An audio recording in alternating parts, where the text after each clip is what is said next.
ਸਤਿ ਸ਼੍ਰੀ ਅਕਾਲ। ਪੰਜਾਬੀ ਰੇਡੀਓ ਤੇ Punjabi TV USA ਵੇਖ ਸੁਣ ਰਹੇ ਸਾਰੇ ਸਰੋਤਿਆਂ ਦਾ ਬਹੁਤ-ਬਹੁਤ ਸਵਾਗਤ ਹੈ ਇਸ ਸਮੇਂ ਦੇ ਵਿਸ਼ੇਸ਼ ਪ੍ਰੋਗਰਾਮ ਖਬਰ ਤੇ ਨਜ਼ਰ ਦੇ ਵਿੱਚ। ਖਬਰ ਤੇ ਨਜ਼ਰ ਪ੍ਰੋਗਰਾਮ ਦੇ ਵਿੱਚ ਦੇਸ਼ ਵਿਦੇਸ਼ ਦੇ ਨਾਲ ਜੁੜੀਆਂ ਹੋਈਆਂ ਅਹਿਮ ਖਬਰਾਂ ਤੇ ਪਾਈਦਾ ਹੈ ਚਾਨਣਾ ਅਤੇ ਉਹਨਾਂ ਖਬਰਾਂ ਦਾ ਵਿਸ਼ਲੇਸ਼ਣ ਕਰਨ ਦੇ ਲਈ ਸਾਡੇ ਨਾਲ ਸਾਥ ਹੁੰਦਾ ਹੈ ਸੀਨੀਅਰ ਪੱਤਰਕਾਰ ਮਿੰਟੂ ਗੁਰੂਸਰੀਆ ਜੀ ਦਾ। ਕਰਦੇ ਹਾਂ ਸਭ ਤੋਂ ਪਹਿਲਾਂ ਉਹਨਾਂ ਦਾ ਪ੍ਰੋਗਰਾਮ ਦੇ ਵਿੱਚ ਨਿੱਘਾ ਸਵਾਗਤ। ਬਹੁਤ-ਬਹੁਤ ਸਵਾਗਤ ਹੈ ਜੀ। ਸ਼ੁਕਰੀਆ ਜੀ, ਸਾਰਿਆਂ ਨੂੰ ਸਤਿ ਸ੍ਰੀ ਅਕਾਲ ਜੀ। ਸਤਿ ਸ਼੍ਰੀ ਅਕਾਲ ਜੀ। ਅੱਜ ਦੇ ਪ੍ਰੋਗਰਾਮ ਦੇ ਸਾਡੇ ਸਪਾਂਸਰਸ ਨੇ ਖਾਲਸਾ ਇੰਸ਼ੋਰੈਂਸ। ਲੰਬੇ ਸਮੇਂ ਤੋਂ ਇੰਸ਼ੋਰੈਂਸ ਦੇ ਖੇਤਰ ਦੇ ਵਿੱਚ ਸੇਵਾਵਾਂ ਨਿਭਾ ਰਹੇ ਨੇ। ਤੁਸੀਂ ਵੀ ਸੰਪਰਕ ਕਰ ਸਕਦੇ ਹੋ। ਨੰਬਰ ਹੈ 408 272 2500। ਟਿਰਕਿਆਣਾ ਇਮੀਗ੍ਰੇਸ਼ਨ ਲਾ ਫਰਮ। ਜੇ ਟਿਰਕਿਆਣਾ ਹੋਣਾ ਨਾਲ ਸੰਪਰਕ ਕਰ ਸਕਦੇ ਹੋ ਕਿਸੇ ਵੀ ਤਰ੍ਹਾਂ ਦੀ ਇਮੀਗ੍ਰੇਸ਼ਨ ਦੇ ਬਾਬਤ ਸਲਾਹ ਮਸ਼ਵਰਾ ਕਰਨ ਦੇ ਲਈ। Krishan Dhanota Yuba City, Baljinder Singh Nijjar Woodland. GN lube ਵਾਲੇ ਟਰੱਕ ਵਾਸ਼ ਕਰਦੇ ਨੇ, ਆਇਲ ਚੇਂਜ ਕਰਦੇ ਨੇ, 에ਅਰ ਬ੍ਰੇਕਸ ਦਾ ਕੰਮ ਤਸੱਲੀ ਬਖਸ਼ ਕਰਦੇ ਨੇ। ਤੁਸੀਂ ਇਹਨਾਂ ਦੇ ਕੋਲੋਂ ਨਵੇਂ ਪੁਰਾਣੇ ਟਾਇਰ ਵੀ ਖਰੀਦ ਸਕਦੇ ਹੋ। ਲੋਕੇਸ਼ਨ ਸੈਂਟਾਨੀਲਾ ਦੀ ਹੈ। ਨਿੰਮਾ ਸਹੋਤਾ ਹੋਣਾ ਦਾ ਨੰਬਰ ਹੈ 209 277 0113। Jaswinder Singh Nagra, Roseville, Avtar Singh Sangha Yuba City, Baldev Singh Kang Yuba City. ਬਹੁਤ ਬਹੁਤ ਧੰਨਵਾਦ ਹੈ ਇਹਨਾਂ ਸਾਰੇ ਸਪਾਂਸਰਸ ਦਾ। ਰੁਕ ਕਰਦੇ ਹਾਂ ਖਬਰਾਂ ਦਾ। ਮਿੰਟੂ ਜੀ ਪਾਇਓ ਚਾਨਣਾ। ਸਭ ਤੋਂ ਪਹਿਲੀ ਖਬਰ ਦੇ ਉੱਪਰ ਆਪਾਂ ਬੀਤੇ ਦਿਨ ਹੀ ਦੇਖਿਆ ਵੀ ਸਿੱਖਿਆ ਦੇ ਖੇਤਰ ਦੇ ਵਿੱਚ ਜਿਹੜੀਆਂ ਖਾਮੀਆਂ ਦੇਸ਼ ਪੱਧਰ ਤੇ ਜਿਹੜੀਆਂ ਲੱਭੀਆਂ ਨੇ ਲਗਾਤਾਰ, ਉਹ ਪੇਪਰ ਨੀਟ ਨੂੰ ਲੈ ਕੇ ਹੋਣ ਜਾਂ CBSE ਬੋਰਡ ਦੇ ਰਿਜ਼ਲਟ ਨੂੰ ਲੈ ਕੇ, ਵੈਬਸਾਈਟ ਨੂੰ ਲੈ ਕੇ ਹੋਣ, ਧਰਮੇਂਦਰ ਪ੍ਰਧਾਨ ਨੂੰ ਲੈ ਕੇ ਹੋਣ, ਇਹ ਸਭ ਦੇ ਵਿਚਾਲੇ ਜਦੋਂ ਸਾਡਾ ਤੁਸੀਂ ਲਸ਼ਕਰੇ ਨੋਇਡਾ ਕਹਿੰਦੇ ਹੁੰਦੇ ਹੋ ਉਸ ਮੀਡੀਆ ਨੂੰ, ਉਹਨਾਂ ਦੇ ਵੱਲੋਂ ਜਦੋਂ ਨੈਰੇਟਿਵ ਬਦਲਣ ਦੀ ਕੋਸ਼ਿਸ਼ ਕੀਤੀ ਜਾਂਦੀ ਹੈ ਤਾਂ ਇਸ ਦੇ ਵਿੱਚ ਉਹ ਆੜੇ ਲੈਂਦੇ ਨੇ YouTube ਤੇ ਪੜ੍ਹਾਉਣ ਵਾਲੇ ਟੀਚਰਾਂ ਨੂੰ ਵੀ ਭਾਈ ਇਹ ਤਾਂ ਦੋ ਕੌੜੀ ਦੇ ਹੁੰਦੇ ਨੇ। ਉਹ ਮਾਮਲਾ ਹੌਲੀ ਹੌਲੀ ਕਦੋਂ ਸਿਰਫ ਤੇ ਸਿਰਫ ਖਾਨ ਸਰ ਨਾਮ ਦੇ ਵਿਅਕਤੀ ਦੇ ਉੱਪਰ ਹੀ ਆ ਕੇ ਖੜ ਗਿਆ। ਵੈਸੇ ਉਹ ਸਭ ਤੋਂ ਚਰਚਿਤ ਚਿਹਰਾ ਨੇ ਸ਼ਾਇਦ ਇਸ ਕਰਕੇ ਵੀ। ਉਸ ਤੋਂ ਬਾਅਦ ਲਗਾਤਾਰ ਉਹਨਾਂ ਨੂੰ ਲੈ ਕੇ ਹੀ ਖਬਰਾਂ ਆਈ ਜਾਂਦੀਆਂ ਨੇ ਵੀ ਕਦੀ ਖਾਨ ਸਰ ਨੇ ਅੰਜਨਾ ਓਮ ਕਸ਼ਪ ਨੂੰ ਕੁਝ ਕਹਿ ਦਿੱਤਾ ਤੇ ਕਦੀ ਖਾਨ ਸਰ ਦੇ ਕਿਸੇ ਕੋਚਿੰਗ ਸੈਂਟਰ ਦੇ ਉੱਪਰ ਗੋਲੀ ਚੱਲਣ ਦੀ ਖਬਰ, ਫਿਰ ਖਾਨ ਸਰ ਦੇ ਵੱਲੋਂ ਰਿਪੋਰਟ ਕਰਾਉਣ ਦੀ ਖਬਰ ਤੇ ਰਿਪੋਰਟ ਜਿਨ੍ਹਾਂ ਦੇ ਖਿਲਾਫ ਕਰਾਈ ਹੈ ਉਹਨਾਂ ਦੇ ਬਾਹਰ ਆਉਣ ਦੀ ਖਬਰ ਤੇ ਉਲਟੇ ਇਲਜ਼ਾਮ ਲਾਉਣ ਦੀ ਖਬਰ। ਇਹ ਸਭ ਦੇ ਵਿਚਾਲੇ ਜਿਹੜੇ ਖਾਨ ਸਰ ਨੇ ਉਹ ਕਸੂਤੇ ਫਸਦੇ ਨਜ਼ਰ ਆ ਰਹੇ ਨੇ। ਇਹ ਚੱਲੀ ਕੀ ਜਾਂਦਾ ਜੀ? ਦੇਖੋ, ਇਹਨਾਂ ਦਾ ਇੱਕ ਨਾ ਝਗੜਾ ਹੋਇਆ ਸੀਗਾ, ਜਿਹੜਾ ਇੱਕ ਕੋਈ ਹੋਰ ਇਸੇ ਤਰ੍ਹਾਂ ਦਾ ਹੀ ਵਿਦਿਅਕ ਅਦਾਰਾ ਚਲਾਉਣ ਵਾਲਿਆਂ ਦੇ ਨਾਲ। ਇਹਨਾਂ ਦੇ ਗਵਾਂਢੀ ਨੇ, ਬਿਲਕੁਲ ਮੁੱਢ ਗਵਾਂਢੀ। ਤੇ ਉਹਨਾਂ ਤੇ ਦੋਸ਼ ਸੀਗਾ ਕਿ ਉਹਨਾਂ ਨੇ ਕਥਿਤ ਹਮਲਾ ਕੀਤਾ ਤੇ ਉਹ ਵਿਜ਼ੂਅਲ ਵੀ ਆਪਾਂ ਨੇ ਵੇਖੇ ਨੇ। ਹੁਣ ਹੁੰਦਾ ਕੀ ਹੈ ਕਿ ਇਸ ਤੋਂ ਬਾਅਦ ਮਾਮਲਾ ਦਰਜ ਹੁੰਦਾ, ਉਹਨਾਂ ਦੀਆਂ ਗ੍ਰਿਫਤਾਰੀਆਂ ਵੀ ਹੋਈਆਂ। ਪਰ ਦੂਜੇ ਪਾਸੇ ਤੋਂ ਫਿਰ ਇੱਕ ਵੀਡੀਓ ਪ੍ਰਸਾਰਿਤ ਹੁੰਦਾ ਹੈ ਜਿਹਦੇ ਵਿੱਚ ਇਹਦੇ ਯਾਨੀ ਫੈਜ਼ਲ ਖਾਨ ਵੈਸੇ ਪੂਰਾ ਨਾਮ ਹੈ ਤਾਂ ਖਾਨ ਸਰ ਕਹਿ ਦਿੰਦੇ ਆ, ਫੈਜ਼ਲ ਖਾਨ ਤੇ ਦੋਸ਼ ਲੱਗਾ ਕਿ ਇਹਦੇ ਜਿਹੜੇ ਪ੍ਰੋਟੈਕਟਰ ਸੀਗੇ, ਗਾਰਡ ਸੀਗੇ, ਉਹਨਾਂ ਨੇ ਫਾਇਰਿੰਗ ਕੀਤੀ ਆ। ਫਿਰ ਸਾਰਾ ਮਾਮਲਾ ਉਲਟ ਗਿਆ, ਉਹਨਾਂ ਨੂੰ ਅਰੈਸਟ ਕੀਤਾ ਗਿਆ। ਤਾਂ ਜਿਹੜੇ ਗਾਰਡ ਸੀਗੇ, ਗਾਰਡਾਂ ਦੇ ਵਿੱਚੋਂ ਇੱਕ ਦੀ ਸਟੇਟਮੈਂਟ ਆਉਂਦੀ ਹੈ, ਕਨਫੈਸ਼ਨ ਆਉਂਦਾ ਹੈ ਕਿ ਇਹ ਗੋਲੀ ਖਾਨ ਸਰ ਦੇ ਕਹਿਣ ਤੇ ਚਲਾਈ ਗਈ ਆ। ਅੱਛਾ, ਖਾਨ ਦੇ ਵੀ ਬਿਆਨ ਜਿਹੜੇ ਤੁਹਾਨੂੰ ਪਤਾ ਘੈਂਟ ਹੁੰਦੇ ਨੇ ਕਿ ਕੋਈ ਮੇਰੇ ਗਾਰਡ ਨੂੰ ਰਾਤ ਦੇ ਵਿੱਚ ਆ ਕੇ ਕੁੱਟੇਗਾ ਤਾਂ ਕੀ ਮੈਂ ਉਹਦੇ ਤੇ ਫੁੱਲਾਂ ਦਾ ਸਵਾਗਤ ਕਰੂੰਗਾ, ਫੁੱਲਾਂ ਨਾਲ ਸਵਾਗਤ ਕਰੂੰਗੇ। ਲੋਕ ਮੇਰੀ ਤਸਵੀਰ ਤੇ ਮਾਲਾ ਚੜਵਾਉਣਾ ਚਾਹੁੰਦੇ ਨੇ ਜੀ। ਮਤਲਬ ਕਿ ਇਹ ਗੱਲ ਤੇ ਬਿਲਕੁਲ ਦਰੁਸਤ ਹੈ। ਜੇ ਆਪਾਂ ਵੇਖੀਏ, ਹੁਣ ਦੇਖੋ ਜਿਹੜਾ ਗਾਰਡ ਹੈ, ਗਾਰਡ ਦਾ ਮਤਲਬ ਕੀ ਹੈ? ਉਸਨੇ ਸੁਰੱਖਿਆ ਕਰਨੀ ਹੈ ਨਾ। ਜੇ ਆ ਕੇ ਹਮਲਾ ਹੋਏਗਾ ਜਿੱਥੇ ਉਹ ਪ੍ਰੋਟੈਕਟ ਕਰ ਰਹੇ ਨੇ, ਜਿਹਦੇ ਵਾਸਤੇ ਉਹਨਾਂ ਨੂੰ ਪੇ ਕੀਤਾ ਜਾਂਦਾ ਹੈ, ਜੇ ਉਸ ਜਗ੍ਹਾ ਤੇ ਆ ਕੇ ਜਾਂ ਵਿਅਕਤੀ ਵਿਸ਼ੇਸ਼ ਤੇ ਆ ਕੇ ਕੋਈ ਹਮਲਾ ਕਰੇਗਾ ਤਾਂ ਉਹਨਾਂ ਨੇ ਬੰਦੂਕਾਂ, ਮੈਨੂੰ ਦੱਸੋ, ਮੱਖੀਆਂ ਮਾਰਨ ਵਾਸਤੇ ਰੱਖੀਆਂ ਨੇ? ਤਾਂ ਮਾਮਲਾ ਤੇ ਇਹ ਬਣਦਾ ਸੀਗਾ ਕਿ ਤੁਸੀਂ ਜਾਂਚ ਪੜਤਾਲ ਕਰਕੇ ਸੈਲਫ ਡਿਫੈਂਸ ਬਣਾਓ। ਇਹਨਾਂ ਨੇ ਗਾਰਡਸ ਦੇ ਉੱਤੇ ਵੀ ਮੁਕੱਦਮਾ ਬਣਾ ਦਿੱਤਾ ਤੇ ਖਾਨ ਸਰ ਨੂੰ ਵੀ, ਜਿਵੇਂ ਆਪਾਂ ਵੇਨੇ ਪੁਰਾਣੇ ਸਮੇਂ ਦੇ ਵਿੱਚ 307 ਹੁੰਦੀ ਸੀਗੀ, ਅੱਜ ਕੱਲ ਉਸ ਨੂੰ ਬਦਲ ਦਿੱਤਾ ਗਿਆ, ਸ਼ਾਇਦ 109 ਕਰ ਦਿੱਤਾ ਗਿਆ ਜੇ ਮੈਂ ਗਲਤ ਨਹੀਂ ਹਾਂ। ਤਾਂ ਉਹ ਧਾਰਾ ਲਾ ਕੇ ਜਿਹਦੇ ਵਿੱਚ 10 ਸਾਲ ਤੱਕ ਦੀ ਕੈਦ ਦਾ ਪ੍ਰਬੰਧ ਹੁੰਦਾ ਹੈ, ਉਹਦੇ ਵਿੱਚ ਖਾਨ ਸਰ ਨੂੰ ਨਾਮਜ਼ਦ ਕਰ ਲਿਆ। ਦੇਖੋ ਕਿੱਡੀ ਗੱਲ ਮਾੜੀ ਹੈ। ਕਿਉਂਕਿ ਦੇਖੋ ਜਿਹੜੀ ਗੱਲ ਆ, ਇੱਕ ਤੇ ਲਸ਼ਕਰੇ ਨੋਇਡਾ ਦਾ ਇਹ ਬੜਾ ਤਗੜਾ ਆਲੋਚਕ ਹੈ, ਦੂਜਾ ਭਾਰਤੀ ਜਨਤਾ ਪਾਰਟੀ ਦਾ ਵੀ ਆਲੋਚਕ ਹੈ, ਕ੍ਰਿਟਿਕ ਹੈ। ਭਾਰਤੀ ਜਨਤਾ ਪਾਰਟੀ ਵਾਲੇ ਇਹਨਾਂ ਨੂੰ ਤੁਹਾਨੂੰ ਪਤਾ ਹੀ ਹੈ ਦਾੜ ਹੇਠ ਲਿਆਉਣਾ ਚਾਹੁੰਦੇ ਸੀ ਕੁਝ ਲੋਕਾਂ ਨੂੰ ਜਿਹੜੇ ਇਹਨਾਂ ਦੇ ਖਿਲਾਫ ਬੋਲਦੇ, ਕਿਉਂਕਿ ਮੋਦੀ ਵੀ ਮਾਨ ਸਾਹਿਬ ਵਾਂਗੂ ਕੋਈ ਐਸਾ ਵਿਅਕਤੀ ਚਾਹੁੰਦੇ ਨਹੀਂ ਜਿਹੜਾ ਉਹਨਾਂ ਦੇ ਖਿਲਾਫ ਬੋਲੇ। ਲਿਹਾਜ਼ਾ ਹੁਣ ਜੇ ਆਪਾਂ ਵੇਖੀਏ ਤਾਂ ਇਸ ਮਾਮਲੇ ਦੇ ਵਿੱਚ ਅੱਗੇ ਜਾ ਕੇ ਕੀ ਹੋਏਗਾ ਗੁਰਪ੍ਰੀਤ, ਕੁਝ ਨਹੀਂ ਕਹਿ ਸਕਦੇ ਆਪਾਂ, ਪਰ ਮੇਰੇ ਖਿਆਲ ਦੇ ਨਾਲ ਇੱਕ ਨਿਰਪੱਖ ਜਾਂਚ ਦੀ ਜ਼ਰੂਰਤ ਹੈ। ਤੇ ਸੈਲਫ ਡਿਫੈਂਸ, ਮੈਂ ਵਾਰ-ਵਾਰ ਕਹਿਣਾ ਕਿ ਤਕਨੀਕੀ ਤੌਰ ਤੇ ਤੁਸੀਂ ਦੇਖੋਗੇ ਤਾਂ ਸੈਲਫ ਡਿਫੈਂਸ ਹੀ ਬਣਦਾ ਜੇ ਭੀੜ ਟੁੱਟ ਪਈ ਹੈ ਤਾਂ। ਤੋ ਇਹ ਆਪਣੇ ਆਪ ਦੇ ਵਿੱਚ ਬਹੁਤ ਵਾਰੀ ਮੈਂ ਦੇਖਿਆ ਕਿ ਮਾਮਲਾ ਜਿਹੜਾ ਨਾ ਉਹ ਕਿਧਰੇ ਦਾ ਕਿਧਰੇ ਚਲੇ ਜਾਂਦਾ ਹੈ। ਬਹਰਹਾਲ ਵੱਡੀ ਅਪਡੇਟ ਇਹ ਹੈ ਕਿ ਖਾਨ ਸਰ ਦੇ ਜਿਹੜੇ ਕੋਚਿੰਗ ਸੈਂਟਰ ਨੂੰ ਕਾਫੀ ਜ਼ਿਆਦਾ ਸੁਰੱਖਿਅਤ ਕੀਤਾ ਗਿਆ ਹੈ, ਉੱਥੇ ਮਤਲਬ ਕਿ ਸੁਰੱਖਿਆ ਵਧਾ ਦਿੱਤੀ ਗਈ ਆ। ਫਿਰ ਇਸ ਤੋਂ ਇਲਾਵਾ ਅਪੀਲ ਕੀਤੀ ਗਈ ਹੈ ਕਿ ਕੋਈ ਵੀ ਉਕਸਾਵੇ ਦੇ ਵਿੱਚ ਨਾ ਆਵੇ। ਤਾਂ ਦੇਖੋ ਗੱਲ ਗੁਰਪ੍ਰੀਤ ਇਹੋ ਆ ਕਿ ਉਕਸਾਵੇ ਦੇ ਵਿੱਚ ਆ ਸਕਦੀ ਹੈ ਭੀੜ, ਕਿਉਂਕਿ ਹੁਣ ਮਸਲਾ ਵਿੱਚ ਤਾਂ ਤੁਹਾਨੂੰ ਪਤਾ ਹੀ ਆ ਉਹ ਜਿਹੜਾ ਬਣ ਜਾਣਾ ਮੁਸਲਮਾਨ ਦਾ। ਜੀ ਦੂਜੀ ਚੀਜ਼ ਕਿ ਇਹ ਤੇ ਪਰਿਵਾਰ ਜਿਹੜਾ ਹੈ ਰਾਸ਼ਟਰਵਾਦੀ ਪਰਿਵਾਰ ਹੀ ਹੈ ਇੱਕ ਤਰ੍ਹਾਂ ਨਾਲ, ਤੁਸੀਂ ਦੇਖੋਗੇ ਦੇਸ਼ ਭਗਤ ਨੇ, ਇਹਦਾ ਭਰਾ ਤੇ ਕਮਾਂਡੋ 'ਚ ਹੈ। ਤੇ ਦੂਜੀ ਗੱਲ ਇਹ ਖੁਦ ਤੁਹਾਨੂੰ ਮੈਂ ਦੱਸਾਂ ਨੈਸ਼ਨਲ ਡਿਫੈਂਸ ਅਕੈਡਮੀ ਦਾ ਪਾਸ ਹੋਇਆ ਸਟੂਡੈਂਟ ਹੈ। ਇਹ ਤਾਂ ਫਿਜ਼ੀਕਲੀ ਰਹਿ ਗਿਆ ਸੀਗਾ ਨਾ, ਜਿਹੜਾ ਫਿਜ਼ੀਕਲ ਹੁੰਦਾ ਹੈ ਉਹਦੇ ਵਿੱਚ ਰਹਿ ਗਿਆ ਸੀ। ਅਦਰਵਾਈਜ਼ ਇਹ ਵੀ ਕਹਿ ਲਓ ਕਿ ਨੈਸ਼ਨਲ ਸਿਕਿਉਰਿਟੀ ਗਾਰਡਸ ਯਾਨੀ NSG 'ਚ ਜਾਂ ਇਹੋ ਜਿਹੀ ਜਗ੍ਹਾ ਤੇ ਕਮਾਂਡੋ ਹੁੰਦਾ। ਇਸ ਕਰਕੇ ਮੇਰੇ ਖਿਆਲ ਦੇ ਨਾਲ ਨਿਰਪੱਖ ਜਾਂਚ ਦੀ ਜ਼ਰੂਰਤ ਆ। ਖਾਨ ਸਰ ਦੇਖੋ ਜੇ ਉਹਦੇ ਕੋਲ ਗਾਰਡਸ ਹੈ, ਜੇ ਉਹਦੇ ਤੇ ਹਮਲਾ ਹੋ ਗਿਆ ਤਾਂ ਕੀ ਕਹੇਗਾ ਕਿ ਅੱਗੋਂ ਛਤਰ ਖਾਈ ਚਲੋ। ਤੇ ਇਸ ਕਰਕੇ ਤਕਨੀਕੀ ਤੌਰ ਤੇ ਜੇ ਦੇਖੋਗੇ ਤੇ ਮੁੱਦਾ ਹੋ ਰਿਹਾ, ਪਰ ਸਿਆਸੀ ਤੌਰ ਤੇ ਮੁੱਦਾ ਹੋਰ ਬਣਾਇਆ ਜਾ ਰਿਹਾ ਜੀ। ਇਸ ਤੋਂ ਅੱਗੇ ਜੇਕਰ ਆਪਾਂ ਵਧੀਏ ਤਾਂ ਗੱਲ ਪਟਿਆਲੇ ਦੀ ਕਰਦੇ ਹਾਂ। ਪਟਿਆਲੇ ਦੇ ਵਿੱਚ ਜਿਹੜੀਆਂ ਤਸਵੀਰਾਂ ਸਾਹਮਣੇ ਆ ਰਹੀਆਂ ਨੇ, ਪਤਾ ਨਹੀਂ ਕਿਹੜੇ ਸ਼ਬਦਾਂ ਦੀ ਵਰਤੋਂ ਕਰਾਂ, ਮੈਨੂੰ ਸਮਝ ਨਹੀਂ ਆ ਰਹੀ। ਮੈਂ ਇਹੀ ਕਹੂੰਗਾ ਵੀ ਮੁੱਖ ਮੰਤਰੀ ਸਾਹਿਬ ਦਾ ਹਰਾ ਪੈਨ ਚੱਲਦਾ ਹੋਇਆ ਅਸੀਂ ਦੇਖ ਰਹੇ ਹਾਂ, ਤੇ ਉਹ ਹਰਾ ਪੈਨ DSP ਦੇ ਥਰੂ ਚੱਲ ਰਿਹਾ। ਪਾਇਓ ਜ਼ਰਾ ਚਾਨਣਾ ਉਹ ਲਾਠੀ ਚਾਰਜ ਦੀਆਂ ਉਹ ਤਸਵੀਰਾਂ, ਉਹ ਸਾਹਮਣੇ ਲੱਗਦਾ ਹੀ ਨਹੀਂ ਵੀ ਬੰਦੇ ਐ, ਸ਼ਾਇਦ ਪਸ਼ੂਆਂ ਨੂੰ ਵੀ ਨਾ ਕੋਈ ਏਦਾਂ ਕੁੱਟਦਾ ਹੋਵੇ। ਗੁਰਪ੍ਰੀਤ ਇਹ ਕੁੱਟਾਂ ਜਿਨ੍ਹਾਂ ਦੇ ਪਈਆਂ ਨੇ ਉਹਨਾਂ ਨੂੰ ਪਤਾ ਹੈ, ਤੇ ਜਿਨ੍ਹਾਂ ਦੇ ਪੈ ਰਹੀਆਂ ਨੇ ਉਹਨਾਂ ਨੂੰ ਪਤਾ ਹੈ। ਇਹ ਪੁਲਿਸ ਦੀ ਕੁੱਟ ਤੇ ਹੁਣ ਕੈਮਰਿਆਂ 'ਚ ਕੈਦ ਹੋਣ ਲੱਗੀ ਆ। ਜਦੋਂ ਕਮਰਿਆਂ 'ਚ ਇਹ ਪੈਂਦੀ ਰਹੀ ਆ ਉਹਦੀਆਂ ਤੇ ਚੀਕਾਂ ਹੀ ਸੁਣੀਆਂ ਜਾ ਸਕਦੀਆਂ ਸੀ, ਜਾਂ ਜਿਨ੍ਹਾਂ ਨੇ ਪਿੰਡੇ ਤੇ ਹੰਡਾਈਆਂ ਉਹ ਜਾਣਦੇ ਆ। ਕਮਰਿਆਂ ਤੋਂ ਹੁਣ ਕੈਮਰਿਆਂ ਤੱਕ, ਪਰ ਪੁਲਿਸ ਦੀ ਡੰਗੋਰੀ, ਪੁਲਿਸ ਦੀ ਲਾਠੀ ਨਹੀਂ ਜੇ ਬਦਲੀ। ਮੈਂ ਪੱਕੀ ਗਰੰਟੀ ਦੇਣਾ, ਜੇਕਰ ਕਾਲੀਆਂ ਦੇ ਰਾਜ ਦੇ ਵਿੱਚ ਇਸ ਤਰ੍ਹਾਂ ਬੇਰੁਜ਼ਗਾਰ ਨੌਜਵਾਨਾਂ ਤੇ ਬੱਚੇ ਬੱਚੀਆਂ ਤੇ ਲਾਠੀ ਚਾਰਜ ਹੁੰਦਾ ਤੇ ਫੇਸਬੁੱਕ ਸੂਣ ਵਾਲੀ ਕਰਦੇ ਨਹੀਂ ਸੀ ਭਗਵੰਤ ਮਾਨ ਹੋਰਾਂ ਨੇ। ਹੁਣ ਤੱਕ ਉਹਨਾਂ ਨੇ ਕਈ ਪ੍ਰੈਸ ਕਾਨਫਰੰਸਾਂ ਕਰ ਦੇਣੀਆਂ ਸੀ। ਹੋ ਸਕਦਾ ਹੈ ਕਿ ਉਹ ਖੱਦਰ ਦਾ ਕੁੜਤਾ ਪਾ ਕੇ, ਚਿੱਟਾ ਪਜਾਮਾ ਪਹਿਨ ਕੇ, ਸਪੋਰਟ ਸ਼ੂਜ਼ ਪਾ ਕੇ, ਕਿਉਂਕਿ ਪਹਿਰਾਵਾ ਸੀ ਉਹਨਾਂ ਦਾ, ਗੁੱਚੀ ਦੀ ਜੁੱਤੀ ਪਹਿਲਾਂ ਨਹੀਂ ਸੀਗੇ ਪਾਉਂਦੇ। ਹੁਣ ਭਾਵੇਂ ਪਟਿਆਲੇ ਖੜੇ ਹੁੰਦੇ ਹੁਣ ਨੂੰ ਜਾ ਕੇ, ਉੱਥੇ ਸੜਕਾਂ ਰੋਕੀਆਂ ਹੁੰਦੀਆਂ ਹੁਣ ਨੂੰ। ਮੈਂ ਬਿਲਕੁਲ ਤੁਸੀਂ ਵਜ਼ਾ ਫਰਮਾਇਆ। ਮੈਂ ਉਹੀ ਗੱਲ ਕਹਿ ਰਿਹਾ ਕਿ ਹੋ ਸਕਦਾ ਇਹ ਧਰਨੇ ਤੇ ਬੈਠੇ ਹੁੰਦੇ, ਹੋ ਸਕਦਾ ਰਾਤ ਨੂੰ ਇਹਨਾਂ ਦੀ ਰਜਾਈ ਉੱਥੇ ਆ ਜਾਂਦੀ ਹੈ, ਲੇਫ ਉੱਥੇ ਆ ਜਾਂਦਾ, ਦਰੀ ਉੱਥੇ ਆ ਜਾਂਦੀ। ਤਾਂ ਮਤਲਬ ਕਿ ਅੱਜ ਬਿਲਕੁਲ ਉਲਟ ਹੈ ਇਹਨਾਂ ਦੇ ਸ਼ਹਿਰ ਦੇ ਵਿੱਚ। ਉੱਥੇ ਬਲਤੇਜ ਪੰਨੂ ਆ, ਉੱਥੇ ਡਾਕਟਰ ਬਲਬੀਰ ਆ, ਉੱਥੇ ਕੋਹਲੀ ਆ, ਕਿੰਨੇ ਵੱਡੇ ਨੇਤਾ। PSPCL ਦੇ ਵਿੱਚ ਉਹ ਜਿਹੜੇ ਬੱਚੇ ਨੇ ਉਹ ਲੰਮੇ ਸਮੇਂ ਤੋਂ ਸੰਘਰਸ਼ੀਲ ਆ, ਪਰ ਅੱਜ ਜਿਸ ਤਰ੍ਹਾਂ ਉਹਨਾਂ ਨੂੰ ਕੁੱਟਿਆ ਗਿਆ, ਇਸ ਤੋਂ ਪਹਿਲਾਂ ਆਪਾਂ ਦੇਖਿਆ ਕਿਸਾਨਾਂ ਨੂੰ ਕੁੱਟਿਆ ਇਹਨਾਂ ਨੇ, ਬਹੁਤ ਬੇਕਿਰਕੀ ਨਾਲ, ਬੇਰਹਿਮੀ ਨਾਲ ਕੁਚਲ ਰਹੇ ਨੇ, ਦਮਨ ਕਰ ਰਹੇ ਨੇ। ਹੁਣ ਤੇ ਸੰਘਰਸ਼ ਦਾ ਦੇਖੋ, ਇੱਕ ਪਾਸੇ ਆਂਦੇ ਨੇ ਕਿ ਅਸੀਂ ਜੀ ਦੇ ਦਿੱਤੀਆਂ ਨੇ ਨੌਕਰੀਆਂ, ਇੰਨੇ ਹਜ਼ਾਰ, ਔਨੇ ਹਜ਼ਾਰ, ਜਿੰਨੇ ਬੇਰੁਜ਼ਗਾਰ ਫਿਰਦੇ ਆ ਉਹਨਾਂ ਨੂੰ ਵੀ ਤੇ ਤੁਸੀਂ ਦੇਖੋ, ਹਰ ਇੱਕ ਬੇਰੁਜ਼ਗਾਰ ਨੂੰ ਸਰਕਾਰੀ ਨੌਕਰੀ ਗੁਰਪ੍ਰੀਤ ਨਹੀਂ ਦਿੱਤੀ ਜਾ ਸਕਦੀ। ਪਰ ਇੰਡੀਆ ਦਾ ਕ੍ਰਾਈਸਿਸ ਕੀ ਹੈ? ਨੌਕਰੀ ਕੀ ਹੁੰਦੀ ਹੈ ਕਿ ਸਰਕਾਰੀ ਨੌਕਰੀ ਵਰਗੀ ਨੌਕਰੀ ਦਿਓ ਹਰੇਕ ਨਾਗਰਿਕ, ਚਾਹੇ ਪ੍ਰਾਈਵੇਟ ਸੈਕਟਰ ਦੇ ਵਿੱਚ ਆ, ਠੀਕ ਹੈ ਨਾ ਜੀ।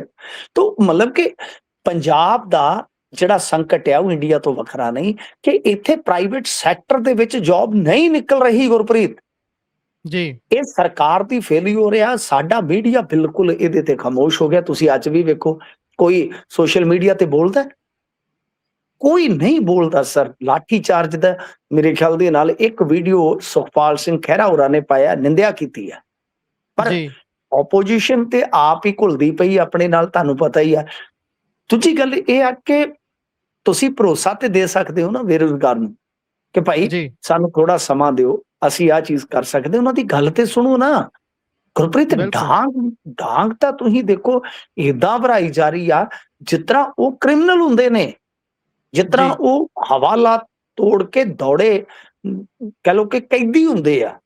ਉਹਨਾਂ ਨੂੰ ਇਸ ਤਰ੍ਹਾਂ ਛੁਲਕਿਆ ਜਾ ਰਿਹਾ, ਛੱਲੀਆਂ ਵਾਂਗੂ ਉਹਨਾਂ ਨੂੰ ਕੁੱਟਿਆ ਜਾ ਰਿਹਾ। ਤਾਂ ਉਹ ਜਿਹੜਾ ਬੇਰਹਿਮ ਡੀਐਸਪੀ ਹੈ, ਮੇਰੇ ਖਿਆਲ ਦੇ ਨਾਲ ਉਹਦੇ ਤੇ ਤਾਂ ਕਾਰਵਾਈ ਹੋਣੀ ਚਾਹੀਦੀ ਹੈ। ਕੁਝ ਬੱਚਿਆਂ ਦੇ ਦੱਸਦੇ ਆ ਕਿ ਫ੍ਰੈਕਚਰ ਆ ਗਏ ਨੇ ਗੁਰਪ੍ਰੀਤ, ਇੰਨਾ ਕੁੱਟਿਆ ਇਹਨਾਂ ਦਾ। ਮੈਂ ਤੇ ਕਹਾਂਗਾ ਕਿ ਜਿਹੜੇ ਇਸ ਤਰ੍ਹਾਂ ਦੇ ਹਾਕਮ ਨੇ ਉਹਨਾਂ ਦਾ ਤੇ ਆਪਾਂ ਕਹਿ ਲਈਏ ਕਿ ਮੈਂ ਕਹੂੰਗਾ ਕਿ ਮੈਂ ਕੋਈ ਸਰਾਪ ਨਹੀਂ ਦੇ ਰਿਹਾ, ਜੀ ਪਰ ਕਹਿ ਰਿਹਾ ਕਿ ਉਹਨਾਂ ਨੂੰ ਸੇਕ ਜ਼ਰੂਰ ਲੱਗਣਾ ਚਾਹੀਦਾ ਹੈ ਕਦੇ ਉਹਨਾਂ ਦੇ ਬੱਚੇ ਵੀ ਇਸ ਤਰ੍ਹਾਂ ਕੁੱਟੇ ਜਾਣ ਜੀ ਨੌਕਰੀ ਮੰਗਦੇ, ਫਿਰ ਉਹਨਾਂ ਨੂੰ ਪਤਾ ਲੱਗੇ ਕਿ ਕਿੰਨਾ ਕਿੰਨਾ ਦਰਦ ਹੁੰਦਾ ਹੈ ਇਸ ਚੀਜ਼ ਦਾ। ਤਾਂ ਗੁਰਪ੍ਰੀਤ, ਇਹਨਾਂ ਨੂੰ ਬੇਇੱਜ਼ਤ ਕੀਤਾ ਗਿਆ, ਜ਼ਲੀਲ ਕੀਤਾ ਗਿਆ। ਦੱਸੋ ਮੈਨੂੰ, ਕੋਈ ਨੌਕਰੀ ਮੰਗਣਾ ਗੁਨਾਹ ਹੋ ਗਿਆ? ਇਹ ਬੰਦੇ ਕਹਿੰਦੇ ਸੀ ਅਸੀਂ ਧਰਨਾ ਹੀ ਬੰਦ ਕਰ ਦਿਆਂਗੇ ਜਦੋਂ ਸੱਤਾ 'ਚ ਆ ਗਏ। ਕੋਈ ਧਰਨਾ ਲੱਗੇਗਾ ਹੀ ਨਹੀਂ ਕਿਉਂਕਿ ਲੋਕ ਖੁਸ਼ ਹੋ ਜਾਣਗੇ। ਹੁਣ ਤੁਸੀਂ ਦੇਖੋ, ਹੁਣ ਜਦੋਂ ਮਤਲਬ ਕਿ ਇਲੈਕਸ਼ਨ ਵਾਲੇ ਵਰ੍ਹੇ 'ਚ ਆ ਗਏ ਆ ਮੁਲਾਜ਼ਮ, ਜਿਨ੍ਹਾਂ ਨੇ ਸੈਕਟਰੀਏਟ ਦੇ ਵਿੱਚ ਇਹਨਾਂ ਦੀ ਐਂਟਰੀ ਤੇ ਫੁੱਲ ਵਰਸਾਏ ਸਨ, ਉਹਨਾਂ ਨੇ ਕਸਮਾਂ ਖਾਧੀਆਂ ਨੇ ਕਿ ਅਸੀਂ ਇਸ ਬੰਦੇ ਨੂੰ ਮੁੜ ਕੇ ਵੋਟ ਨਹੀਂ ਪਾਉਂਦੇ ਮੁੱਖ ਮੰਤਰੀ ਨੂੰ। ਤਾਂ ਇਸ ਵੇਲੇ ਲਓ ਮੁਲਾਜ਼ਮ ਤਬਕਾ, ਚਾਹੇ ਡੀਏ ਲਈ ਹੋਵੇ ਪੈਨਸ਼ਨਰ, ਚਾਹੇ ਉਹ ਡੀਏ ਲਈ ਹੋਵੇ, ਚਾਹੇ ਬੇਰੁਜ਼ਗਾਰ ਹੋਵੇ, ਚਾਹੇ ਬੇਰੁਜ਼ਗਾਰ ਟੀਚਰ ਹੋਣ, ਸਾਰੇ ਹੀ ਸਰ ਚੀਕਾਂ ਮਾਰ ਰਹੇ, ਜਿਨ੍ਹਾਂ ਦੇ ਵਿੱਚ ਬੜਾ ਉਤਸ਼ਾਹ ਸੀ ਕਿ ਇਹਨਾਂ ਲੋਕਾਂ ਨੂੰ ਲਿਆਂਦਾ ਜਾਵੇ। ਨਵਾਂ ਜੋਸ਼ ਹੈ, ਨਵਾਂ ਜਜ਼ਬਾ ਹੈ, ਸਾਨੂੰ ਭਰਪੂਰ ਰੁਜ਼ਗਾਰ ਮਿਲੇਗਾ। ਪਰ ਰੁਜ਼ਗਾਰ ਤੇ ਨਹੀਂ ਮਿਲ ਰਿਹਾ, ਪਰ ਡੰਗਰ ਜਿਵੇਂ ਕੁੱਟੀ ਦਾ ਉਦਾਂ ਕੁੱਟ ਜ਼ਰੂਰ ਮਿਲ ਰਹੀ ਹੈ ਬੇਰੁਜ਼ਗਾਰਾਂ ਨੂੰ। ਆਫੀਸ਼ੀਏਟਿੰਗ ਡੀਜੀਪੀ ਸਾਹਿਬ ਸਾਡੇ ਜਦੋਂ ਵੀ ਕੋਈ ਪੁਲਿਸ ਨੂੰ ਗੱਲ ਆਖੋ ਨਾ, ਕੋਈ ਵੀ ਕਰ ਦਵੇ ਗੱਲ, ਫਿਰ ਕਹਿੰਦੇ ਹੁੰਦੇ ਨੇ ਵੀ ਭਾਈ ਪੁਲਿਸ ਦਾ ਮੋਰਾਲ ਨਹੀਂ ਡਾਊਨ ਕਰਨਾ। ਉਹਨਾਂ ਨੇ ਇੱਕ ਅਖਬਾਰ ਦੇ ਅਦਾਰੇ ਦੇ ਉੱਪਰ ਗੱਲਬਾਤ ਕਰਦਿਆਂ ਖਿੱਚ ਚੜ ਗਈ ਸੀ ਉਹਨਾਂ ਨੂੰ, ਜਦੋਂ ਸਾਹਮਣੇ ਉਹ ਸਵਾਲ ਪੁੱਛਿਆ, ਪੱਤਰਕਾਰ ਦੋ ਬੈਠੇ ਹੋਏ ਸੀ ਉਹਨਾਂ ਨੇ ਉਸ ਅਦਾਰੇ ਦੇ, ਤੇ ਉਦੋਂ ਕਹਿੰਦੇ ਨਹੀਂ ਤੁਸੀਂ ਗਲਤ ਕਰ ਰਹੇ ਹੋ ਭਾਈ, ਆਹ ਕੀ ਆ ਹੁਣ। ਹੁਣ ਇਹਦੇ ਵਿੱਚ ਗੱਲ ਇੱਥੇ ਇਹ ਆ ਜਾਂਦੀ ਹੈ ਮਿੰਟੂ ਜੀ ਵੀ ਠੀਕ ਹੈ, ਇਹਦੇ ਤੇ ਕਾਰਵਾਈ ਦੀ ਮੰਗ ਕਰਨਗੇ। ਸੰਜੀਵ ਸਿੰਗਲਾ ਡੀਐਸਪੀ ਦਾ ਨਾਮ ਹੈ, ਕਹਿਣਗੇ ਵੀ ਡੀਐਸਪੀ ਤੇ ਕਾਰਵਾਈ ਕਰੋ। ਕਾਰਵਾਈ ਦੇ ਨਾਮ ਤੇ ਕੀ ਹੁੰਦਾ ਹੈ, ਉਹਦੀ ਬਦਲੀ ਕਰ ਦਿੰਦੇ ਨੇ ਚੱਕ ਕੇ। ਉਹ ਬਦਲੀ ਕਰ ਦੇਣਾ ਕੀ ਇੱਕ ਹੱਲ ਹੈ? ਕੀ ਇਹ ਗਾਰੰਟੀ ਕਰਦਾ ਵੀ ਜਿਹੜਾ ਦੂਜੀ ਜਗ੍ਹਾ ਜਾਊ ਉੱਥੇ ਦਾ ਮੌਸਮ ਇੰਨਾ ਵਧੀਆ ਹੋਊ, ਉਹਦਾ ਹਿਰਦੇ ਪਰਿਵਰਤਨ ਹੋ ਜੂ ਉੱਥੇ ਜਾ ਕੇ ਵੀ ਭਾਈ ਉੱਥੇ ਜਾ ਕੇ ਮੈਂ ਇਹ ਕੁਝ ਨਹੀਂ ਕਰਨਾ, ਜਿਹੜੀ ਮੇਰੀ ਡਿਊਟੀ ਬਣਦੀ ਆ ਲਾਅ ਦੇ ਹਿਸਾਬ ਦੇ ਨਾਲ ਮੈਂ ਉਹ ਕਰੂੰਗਾ। ਕਾਨੂੰਨ ਚੱਕ ਕੇ ਸਾਰੇ ਦਾ ਸਾਰਾ ਪੜ੍ਹ ਲੈਣ, ਇੱਕ ਵਾਰੀ ਇਹ ਦੱਸ ਦੇਣ ਵੀ ਇਹਨਾਂ ਨੂੰ ਡਾਂਗ ਚੱਕਣ ਦੀ ਇਜਾਜ਼ਤ ਹੈ ਸੰਵਿਧਾਨ ਦੇ ਵਿੱਚ। ਮੈਂ ਇਸ ਦੇ ਨਾਲ ਇੱਕ ਗੱਲ ਹੋਰ ਜੋੜਨੀ ਚਾਹਾਂਗਾ ਤੁਹਾਡੀ ਇਜਾਜ਼ਤ ਨਾਲ, ਕਿ ਜਿਹੜੇ ਅਫਸਰ ਆ, ਅਸੀਂ ਰਾਜਨੀਤਿਕ ਲੋਕਾਂ ਦੀ ਜ਼ਿਆਦਾ ਆਲੋਚਨਾ ਕਰਦੇ ਹਾਂ, ਜਦ ਕਿ ਅਫਸਰ ਇਸ ਸਿਸਟਮ ਦਾ ਬੇੜਾ ਪਾ ਰਹੇ ਆ। ਤੇ ਅਫਸਰ ਜਿਹੜੇ ਆ ਉਹ ਕਿਸ ਤਰ੍ਹਾਂ ਕੰਮ ਕਰਦੇ ਆ, ਮੈਂ ਤੁਹਾਨੂੰ ਥੋੜੀ ਜਿਹੀ ਗੱਲ ਦੱਸਦਾ। ਮੈਂ ਇਹਨਾਂ 'ਚ ਬਹਿੰਦਾ ਉੱਠਦਾ ਰਹਿਣਾ ਸਰ, ਬਹੁਤ ਮੇਰਾ ਬਹਿਣਾ ਉੱਠਣਾ। ਮੈਂ ਵਾਰ-ਵਾਰ ਕਹਿਣਾ ਹੁੰਦਾ ਔਨ ਰਿਕਾਰਡ ਕਿ ਨੇਤਾਵਾਂ ਦੇ ਨਾਲ, ਅਫਸਰਾਂ ਦੇ ਨਾਲ ਮੇਰਾ ਬਹੁਤ ਬਹਿਣਾ ਉੱਠਣਾ ਹੈ, ਤਾਂ ਕਿ ਆਪਾਂ ਇਹਨਾਂ ਚੀਜ਼ਾਂ ਨੂੰ ਬਿਹਤਰ ਸਮਝ ਸਕੀਏ। ਅਫਸਰ ਅੱਜ ਕੱਲ ਉਹਨਾਂ ਦੇ ਬੱਚੇ ਤੇ ਪੜ੍ਹਦੇ ਨੇ ਬਾਹਰ, ਬੱਚੇ ਤੇ ਰਹਿੰਦੇ ਨੇ ਬਾਹਰ, ਬਿਜ਼ਨਸ ਜਾਂ ਇਹਨਾਂ ਨੇ ਜਾਇਦਾਦਾਂ ਤੇ ਬਣਾਉਣੀਆਂ ਸ਼ੁਰੂ ਕਰ ਦਿੱਤੀਆਂ ਨੇ ਬਾਹਰ। ਇਹਨਾਂ ਨੂੰ ਤੇ ਕਾਹਲੀ ਹੁੰਦੀ ਆ ਕਿ ਕਦੋਂ ਰਿਟਾਇਰ ਹੋਈਏ ਸੁੱਖਾਂ ਦੇ ਨਾਲ ਤੇ ਇੱਥੋਂ ਨਿਕਲੀਏ। ਸੋ ਇਹ ਸਭ ਤੋਂ ਜ਼ਿਆਦਾ ਬੇੜਾ ਗਰਕ ਕਰਨ ਵਾਲੀ ਨੀਤੀ ਤੇ ਚੱਲ ਰਹੇ ਨੇ, ਚਾਹੇ ਆਈਐਸ ਹੋਣ, ਚਾਹੇ ਆਈਪੀਐਸ ਹੋਣ, ਚਾਹੇ ਆਈਐਸ ਤੇ ਕੋਈ ਬਾਹਰੀ ਜ਼ਿਆਦਾ ਨੇ, ਉਹ ਤੇ ਆਪਦਾ ਹੀ ਸੋਚਣਗੇ। ਪੰਜਾਬੀ ਜਿਹੜੇ ਉਹਨਾਂ ਦੇ ਬੱਚੇ ਬਾਹਰ ਨੇ। ਤਾਂ ਮਤਲਬ ਕਿ ਇਹ ਫੈਕਚੁਅਲੀ ਗੱਲ ਹੈ, ਜਿੰਨਾ ਕੋ ਮੈਂ ਨਿਚੋੜ ਕੱਢਿਆ, ਕਿ ਇਹਨਾਂ ਨੂੰ ਪੰਜਾਬ ਜਾਂ ਪੰਜਾਬ ਦੇ ਆਵਾਮ ਨਾਲ ਕੁਛ ਨਹੀਂ ਹੈਗਾ। ਇਹ ਸਿਰਫ ਤੇ ਸਿਰਫ ਹਾਕਮ ਨੂੰ ਖੁਸ਼ ਰੱਖਣਾ ਜਾਣਦੇ ਨੇ। ਜਿਵੇਂ ਮਰਜ਼ੀ ਰੱਖਿਆ ਜਾਵੇ ਤੇ ਆਪਣੀ ਨੌਕਰੀ ਸਲਾਮਤ ਕਰਕੇ ਤੇ ਉਸ ਤੋਂ ਬਾਅਦ ਨਿਕਲ ਜਾਓ, ਕਿਹਨੇ ਪੁੱਛਣਾ ਜੀ। ਭ੍ਰਿਸ਼ਟ ਬਿਊਰੋਕ੍ਰੇਸੀ ਨੇ ਵੀ ਪੱਠਾ ਬਹਾਇਆ ਹੋਇਆ ਪੰਜਾਬ ਦਾ। ਮਾਫੀ ਚਾਹੁੰਦਾ ਮੈਂ, ਪੱਤਰਕਾਰ ਨੂੰ ਵੈਸੇ ਭਾਵਨਾਵਾਂ ਦੇ ਵੇਗ 'ਚ ਆ ਕੇ ਕੰਮ ਨਹੀਂ ਕਰਨਾ ਚਾਹੀਦਾ, ਫੈਕਚੁਅਲ ਗੱਲ ਹੋਣੀ ਚਾਹੀਦੀ ਹੈ। ਫੈਕਟ ਇਹ ਵੀ ਹੈ ਨਾ, ਜਿਹੜੇ ਪੰਜਾਬ ਦੇ ਟੌਪ ਦੀਆਂ ਚੇਅਰਾਂ ਤੇ ਬਿਠਾਏ ਹੋਏ ਬਿਊਰੋਕਰੇਟ ਨੇ, ਉਹ ਤਾਂ ਜੇ ਘਰ ਵੀ ਪਾਉਣਗੇ ਤਾਂ ਉੱਥੇ ਪਾਉਣਗੇ ਜਿੱਥੇ ਵਧੀਆ ਐਨ ਲਸ਼ ਗ੍ਰੀਨ ਜੰਗਲ ਹੈ, ਉੱਥੇ ਵਾਇਲੇਸ਼ਨ ਕਰਕੇ ਘਰ ਪਾਉਣਗੇ। ਇਹ ਕਹਿਣਗੇ ਵੀ ਅਸੀਂ ਤਾਂ ਭਾਈ 3 ਲੱਖ ਰੁਪਏ ਨੂੰ ਇੱਥੇ ਜ਼ਮੀਨ ਖਰੀਦੀ ਸੀ। ਉਹ ਪਤਾ ਨਹੀਂ ਕਿਹੜਾ ਬੰਦਾ ਹੁੰਦਾ ਜਿਹੜਾ ਇਹਨਾਂ ਨੂੰ 3 ਲੱਖ ਨੂੰ ਇੰਨੀ ਪੌਸ਼ ਜਗ੍ਹਾ ਤੇ ਜ਼ਮੀਨ ਦੇ ਦਿੰਦਾ। ਉਹਦੇ 'ਚ ਤਾਂ ਤੁਸੀਂ ਕੁਝ ਨਹੀਂ ਬੋਲਦੇ। ਇਸ ਤਰੀਕੇ ਦੇ ਨਾਲ ਜਦੋਂ ਬਿਊਰੋਕ੍ਰੇਸੀ ਦੇ ਨਾਲ ਹੀ ਜੁੜਦੀ ਗੱਲ ਹੋਰ ਹੈ ਵੀ ਭਾਈ ਤੁਸੀਂ ਕੰਮ ਕਰਨਾ ਸਰਕਾਰ ਕਹਿੰਦੇ ਪਰਮਾਨੈਂਟ ਤਾਂ ਬਿਊਰੋਕਰੇਟ ਹੁੰਦੇ ਨੇ ਜਿਨ੍ਹਾਂ ਨੇ ਦੱਸਣਾ ਹੁੰਦਾ ਜਿਹੜਾ ਵੀ ਕੁਰਸੀ ਤੇ ਕੱਲ ਨੂੰ ਭਗਵੰਤ ਮਾਨ ਨਹੀਂ ਰਹਿੰਦਾ ਕੋਈ ਹੋਰ ਬੈਠਦਾ ਉਹਨਾਂ ਨੇ ਦੱਸਣਾ ਵੀ ਭਾਈ ਆਹ ਸਾਡਾ ਵਹੀ ਖਾਤਾ ਇਹਦੇ ਹਿਸਾਬ ਦੇ ਨਾਲ ਆਪਾਂ ਚੱਲਣਾ। ਤੁਸੀਂ ਬਣ ਜਾਂਦੇ ਹੋ ਮੂਕ ਦਰਸ਼ਕ ਤੇ ਜਿਵੇਂ ਤੁਹਾਨੂੰ ਅੱਗੇੋਂ ਕਹਿੰਦੇ ਨੇ ਕੁਰਸੀ ਤੇ ਬੈਠਾ ਹੋਇਆ ਬੰਦਾ ਉਵੇਂ ਹੀ ਚੱਲਣਾ ਸ਼ੁਰੂ ਕਰ ਦਿੰਦੇ ਹੋ। ਫਿਰ ਆਹ ਕੁਝ ਹੁੰਦਾ। ਤੁਸੀਂ ਅਦਾਲਤ 'ਚ ਜਾ ਕੇ ਤਾਂ ਕਹਿ ਰਹੇ ਹੋ ਵੀ ਭਾਈ ਸਾਡਾ ਤਾਂ ਆਮਦਨ ਤੋਂ ਵੱਧ ਖਰਚਾ 102% ਤਾਂ ਅਸੀਂ ਖਰਚਾ ਕਰ ਰਹੇ ਹਾਂ। ਮੁੱਖ ਮੰਤਰੀ ਸਾਹਿਬ ਕਹੀ ਜਾਂਦੇ ਵੀ ਸਾਡੇ ਕੋਲ ਖਜ਼ਾਨੇ 'ਚ ਕਮੀ ਹੈ ਨਹੀਂ ਕਿਸੇ ਚੀਜ਼ ਦੀ। ਫਿਰ ਆਹ ਹਰਾ ਪੈਨ ਜਿਹੜਾ ਤੁਸੀਂ ਪਟਿਆਲੇ 'ਚ ਚਲਾ ਰਹੇ ਹੋ ਇਹ ਕੀ ਹੈ? ਇਹ ਹਾਲਾਤ ਸਾਰਾ ਕੁਝ ਆਪ ਦੱਸ ਰਹੇ ਨਾ। ਇੱਕ ਤੁਸੀਂ ਹੋਰ ਐਗਜ਼ਾਮਪਲ ਸੈੱਟ ਕਰ ਰਹੇ ਹੋ। ਤੁਸੀਂ ਬਾਕੀ ਧਰਨਾਕਾਰੀਆਂ ਨੂੰ ਵੀ ਦੱਸ ਰਹੇ ਹੋ ਵੀ ਟਾਈਮ ਤੋਂ ਪਹਿਲਾਂ ਚੱਕ ਲਓ ਨਹੀਂ ਤਾਂ ਇਹ ਡੰਡਾ ਇਹ ਹਰਾ ਪੈਨ ਤੁਹਾਡੇ ਵੱਲ ਨੂੰ ਵੀ ਆ ਰਿਹਾ ਹੈ। ਆਪੇ ਚੱਕ ਲਓਗੇ ਠੀਕ ਹੈ ਫ੍ਰੈਕਚਰਾਂ ਤੋਂ ਬਚ ਜਾਓਗੇ ਨਹੀਂ ਤਾਂ ਫਿਰ ਸਾਨੂੰ ਤਾਂ ਫੱਟੜ ਪਾਉਣੇ ਆਉਂਦੇ ਹੀ ਨੇ। ਤੁਸੀਂ ਕੁਝ ਕਹਿਣਾ ਚਾਹੁੰਦੇ ਹੋ ਮਿੰਟੂ ਜੀ? ਨਹੀਂ ਤਾਂ ਆਪਾਂ ਅੱਗੇ ਵਧੀਏ ਇਸ ਖਬਰ ਤੋਂ। ਬਿਲਕੁਲ ਗੱਲ ਇਹ ਹੈ ਕਿ ਅਸਲ ਦੇ ਵਿੱਚ ਅਫਸਰਸ਼ਾਹੀ ਜਿਹੜੀ ਹੈ ਉਹ ਮਾੜੇ ਕੰਮ ਤੇ ਇਨਕਾਰ ਕਰ ਸਕਦੀ ਹੈ। ਸੰਵਿਧਾਨ ਦੇ ਵਿੱਚ ਉਹਨਾਂ ਦੇ ਕੋਲ ਪਾਵਰ ਹੈ ਕਿ ਜੇਕਰ ਮੰਨ ਲਓ ਕੋਈ ਤੁਹਾਨੂੰ ਐਸਾ ਕੰਮ ਕਰਨ ਵਾਸਤੇ ਆਂਦਾ ਆ ਕਿ ਬਈ ਜਿਹੜਾ ਕੰਮ ਸੰਵਿਧਾਨ ਦੇ ਮੁਤਾਬਕ ਦਰੁਸਤ ਨਹੀਂ ਹੈ ਜਾਂ ਕਹਿ ਲਓ ਕਿ ਅਨੈਤਿਕ ਹੈ ਤਾਂ ਤੁਸੀਂ ਜਵਾਬ ਦੇ ਸਕਦੇ ਹੋ।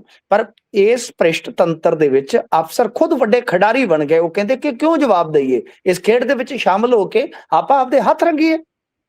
ਬਿਲਕੁਲ ਉਹ ਕ੍ਰਿਸ਼ਨ ਕੁਮਾਰ ਨੂੰ ਬਹੁਤ ਹੀਰੋ ਬਣਾਇਆ ਸੀ ਨਾ ਜਦੋਂ ਆਹ BBMB ਵਾਲਾ ਰੌਲਾ ਪਿਆ ਸੀ ਜੀ। ਅਖੇ ਕ੍ਰਿਸ਼ਨ ਕੁਮਾਰ ਹੁਣੀ ਮੀਟਿੰਗ ਰੋਕ ਕੇ ਆਪ ਹੱਥ ਨਾਲ ਪੈਨ ਨਾਲ ਲਿਖਦੇ ਰਹੇ ਵੀ ਭਾਈ ਆਹ ਸਾਡੀ ਗੱਲਬਾਤ ਹੈ ਅਸੀਂ ਅੱਗੇ ਰੱਖ ਰਹੇ ਹਾਂ। ਉਹ ਕੋਈ ਲੱਭਦਾ ਮੁੜ ਕੇ ਅਗਲੇ ਲੈ ਗਏ ਸਾਰਾ ਤੁਹਾਡੇ ਤੋਂ BBMB ਖੋ ਕੇ। ਤੁਸੀਂ ਕਹਿੰਦੇ ਹੋ ਅਸੀਂ ਪਾਣੀਆਂ ਦੇ ਰਾਖੇ ਆ, ਪਾਣੀ ਅਸੀਂ ਟੇਲਾਂ ਤੱਕ ਪਹੁੰਚਾਤਾ। ਤੁਹਾਡੇ ਤੋਂ ਤਾਂ ਉਹਨਾਂ ਨੇ ਇਹ ਵੀ ਹੱਕ ਖੋਹ ਲਿਆ ਵੀ ਤੁਹਾਨੂੰ ਇਹ ਵੀ ਨਹੀਂ ਦੱਸਣਾ ਵੀ ਹੜ੍ਹ ਕਦੋਂ ਆਉਣੇ ਨੇ ਕਦੋਂ ਕੀ ਹੋਣਾ।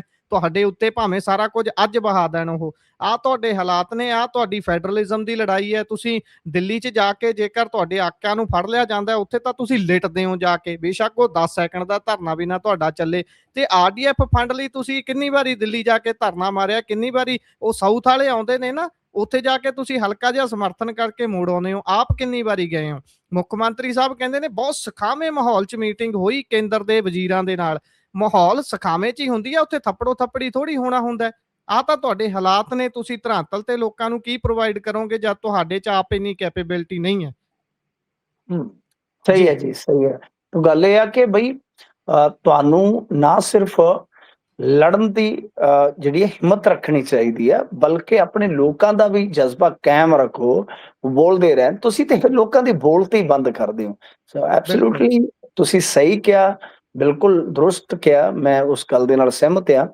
ਬਹੁਤ ਜ਼ਿਆਦਾ ਸਿਸਟਮ ਦੇ ਵਿੱਚ ਨਿਗਾਰ ਆਇਆ ਪਿਛਲੇ ਕੁਝ ਸਮੇਂ ਤੋਂ। ਜੇ ਆਪਾਂ ਵੇਖੀਏ ਤੇ ਇਹਨੂੰ ਦਰੁਸਤ ਕਰਨ ਦੀ ਜ਼ਰੂਰਤ ਹੈ। ਪਰ ਪਤਾ ਨਹੀਂ ਕਿਉਂ ਮਾਨ ਸਾਹਿਬ ਬਿਲਕੁਲ ਲਗਾਤਾਰ ਕਹਿ ਲਈਏ ਕਿ ਫੇਲੀਅਰ ਹੀ ਦੇ ਰਹੇ। ਬਿਲਕੁਲ। ਇਸ ਤੋਂ ਅੱਗੇ ਵਧਦੇ ਹਾਂ ਗੱਲ ਹੁਣ ਹਲਕੀ ਜੀ ਖਬਰ ਦੀ ਕਰਦੇ ਹਾਂ। ਵੋਟ ਸ਼ੇਅਰ ਨੇ ਸਾਰੀਆਂ ਪਾਰਟੀਆਂ ਦੇ ਕੰਨ ਖੜੇ ਕਰਤੇ ਨੇ। ਹੁਣ ਆਈ ਹੈ ਪਾਰਟੀਆਂ ਦੀ ਗੱਲ।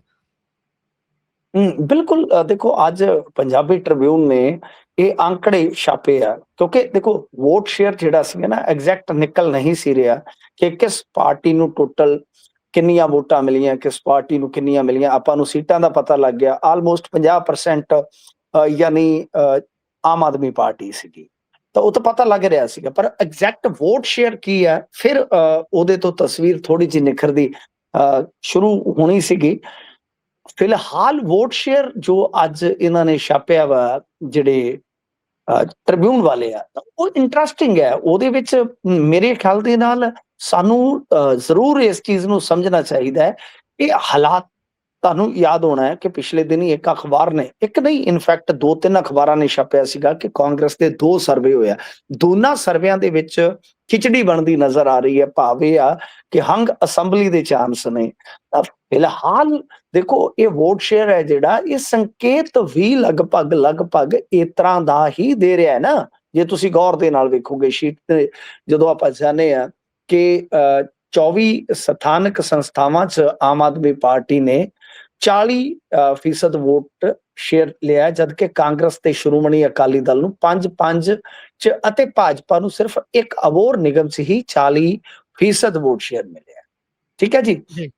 ਜੇ ਆਪਾਂ ਹੋਰ ਗੱਲ ਕਰੀਏ ਟੋਟਲ ਪੰਜਾਬ ਦੇ 8 ਨਿਗਮ ਸਨ, 75 ਨਗਰ ਕੌਂਸਲਾਂ ਤੇ ਇਸ ਤੋਂ ਇਲਾਵਾ ਇੱਕ ਜੇ ਆਪਾਂ ਨਗਰ ਪੰਚਾਇਤ ਦੀ ਗੱਲ ਕਰੀਏ ਤਾਂ ਇਹਦੇ ਵਿੱਚ ਆਪਾਂ 8 ਨਗਰ ਨਿਗਮ, 75 ਨਗਰ ਕੌਂਸਲਾਂ ਤੇ 19 ਨਗਰ ਪੰਚਾਇਤਾਂ 'ਚ ਆਮ ਆਦਮੀ ਪਾਰਟੀ ਨੂੰ ਵੇਖਦੇ ਆ ਕਿ ਇਹਨਾਂ 'ਚੋਂ 8 ਨਗਰ ਕੌਂਸਲਾਂ ਤੇ ਇੱਕ ਨਗਰ ਪੰਚਾਇਤ 'ਚੋਂ 50% ਵੋਟਾਂ ਪ੍ਰਾਪਤ ਹੋਈਆਂ। ਸਿਰਫ ਕਿੰਨਿਆਂ 'ਚੋਂ ਆਪਾਂ ਵੇਖੀਏ ਤਾਂ ਇਹਦੇ 'ਚ ਆ ਜਾਂਦੇ ਆ, ਜਿਹੜਾ ਮੈਂ ਤੁਹਾਨੂੰ ਫਿਰ ਰਿਪੀਟ ਕਰਕੇ ਦੱਸ ਦੇਣਾ ਕਿ ਆਪ ਨੂੰ 8 ਨਗਰ ਕੌਂਸਲਾਂ 'ਚ ਸਿਰਫ 75 ਚੋਂ 8 ਤੇ ਇੱਕ ਨਗਰ ਪੰਚਾਇਤ 'ਚੋਂ ਸਿਰਫ 50% ਵੋਟ ਸ਼ੇਅਰ ਹੈ।